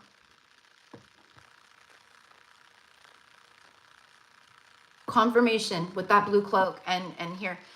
Because to get to Avalon, that's why it's called the mists of Avalon. The mists, the fog that surrounds it, right? Not any just Joe Schmo can go access Avalon. I don't care who you are. You'll get lost in the mist. You will never find it because they don't want you to find it. You're not welcome unless you're welcome. Unless you have that personal invite, right? So there's always I forget what it's called, like this, like a boat that comes to the dock or wherever and picks you up. And the way that I see it is, you know, there's usually like again, a cloaked figure, like a man who's kind of like in charge. But I always am connected or see it with a priestess also in the boat that is cloaked. And when the time is right, she stands and she, you know, says some stuff, chants some things, whatever, and parts the mists of Avalon. So then you can see, and then you see the Isle of Avalon, right? She parts the mists and then you know, and then puts them back behind her, like so no one else, right? It's magic that she does this, right? So that's what I'm getting, my love. Confirmation there, okay? So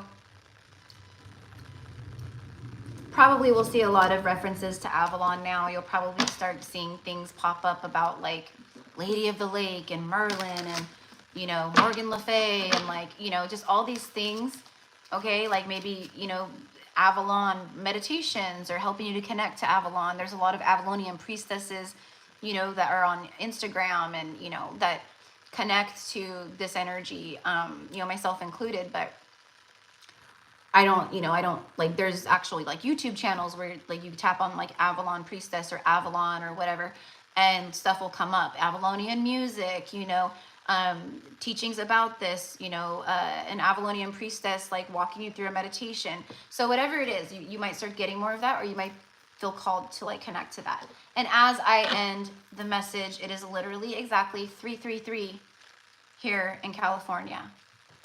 So we're ending your message, Heather, on 333. Okay.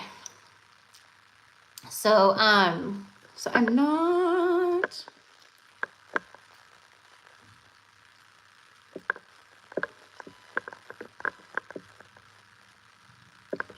Wow, I'm speechless. Aw. Well, I'm happy to connect with you and everyone today, and I'm gonna get going because I'm hungry. I need to eat something, and then I need to do some more work. So, you know, thank you, my loves, those of you guys who are in here who are, you know, my true tribe, not spam bots or anything like that. And if you are new here, welcome, you know, welcome in. But yeah, I just ignore them. Just ignore them. It doesn't even bother me. I know it's probably maybe annoying for you guys. You know, I have the option to just turn off the chat in general and not have a chat when I go live. But see, I like connecting with you guys, right? Like this, like I'm channeling for you, doing readings, and then I get to, you know, see that it's kind of confirmation for you, and you connect, and this and that, right? So that's why I don't turn it off. But anyways, so I'm gonna get going. I love you guys. Heather, you're so very welcome, my love. You're so very welcome, and everyone here, very welcome, very welcome. And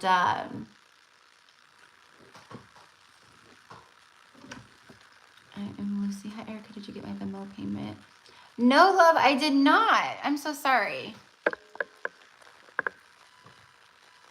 You know what I'll do? Lucy, I am Lucy. Do me a favor, love, because I actually do have, because it's 3:30. I've been on here for 3.5 hours, and I have recordings, but I have a client that's going to be coming up, and I have to get prepared for that. So hello, Savannah's Tarot. Hello. I am Lucy. Do me a favor, love. Can you email me? And what I'll do is I'll record like a mini, like this, but like I'll record a little mini recording for you for a past life message, and then I'll send it to you. Okay? Because it'll only take me like, you know, not that long to record, obviously. So I'm gonna wait to make sure. So I am Lucy. Okay, Venmo payment. Email me, it's GypsyCowgirlTarot@gmail.com. GypsyCowgirlTarot@gmail.com. Okay, so email me, and then I will send you a little like mini recording for your past life reading. I'm so sorry, love. I totally didn't see you in the chat or on the, you know. Again, there's so many, like, right? The chat moves really fast. So, okay. So I'm gonna get going. So I am Lucy. Make sure you email me, my love, so I can send you that. If you want to wait until I do a next past life one, that's totally fine too. Did you guys just see the orb? But if not, just email me and I'll record one for you. Then you have a recording you can keep. Okay?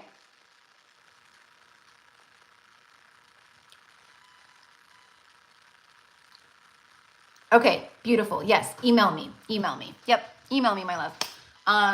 And I'll get that over to you. Probably if I have time after everything that I still have to do like today for work, or if I have energy enough, then I'll send it over tonight. If not, you'll get it first thing in the morning. Okay? So just email me, gypsycowgirltarot@gmail.com. All right? All right. So I send love. Thank you to all, and namaste. Thank you for being here with me on the channel, on this journey, all the things. You know, and if anyone is interested, I'll put everything in the description box as I pop off here and post the live to the channel, to like how to book, things like that. Okay. All right. Love you guys. Bye.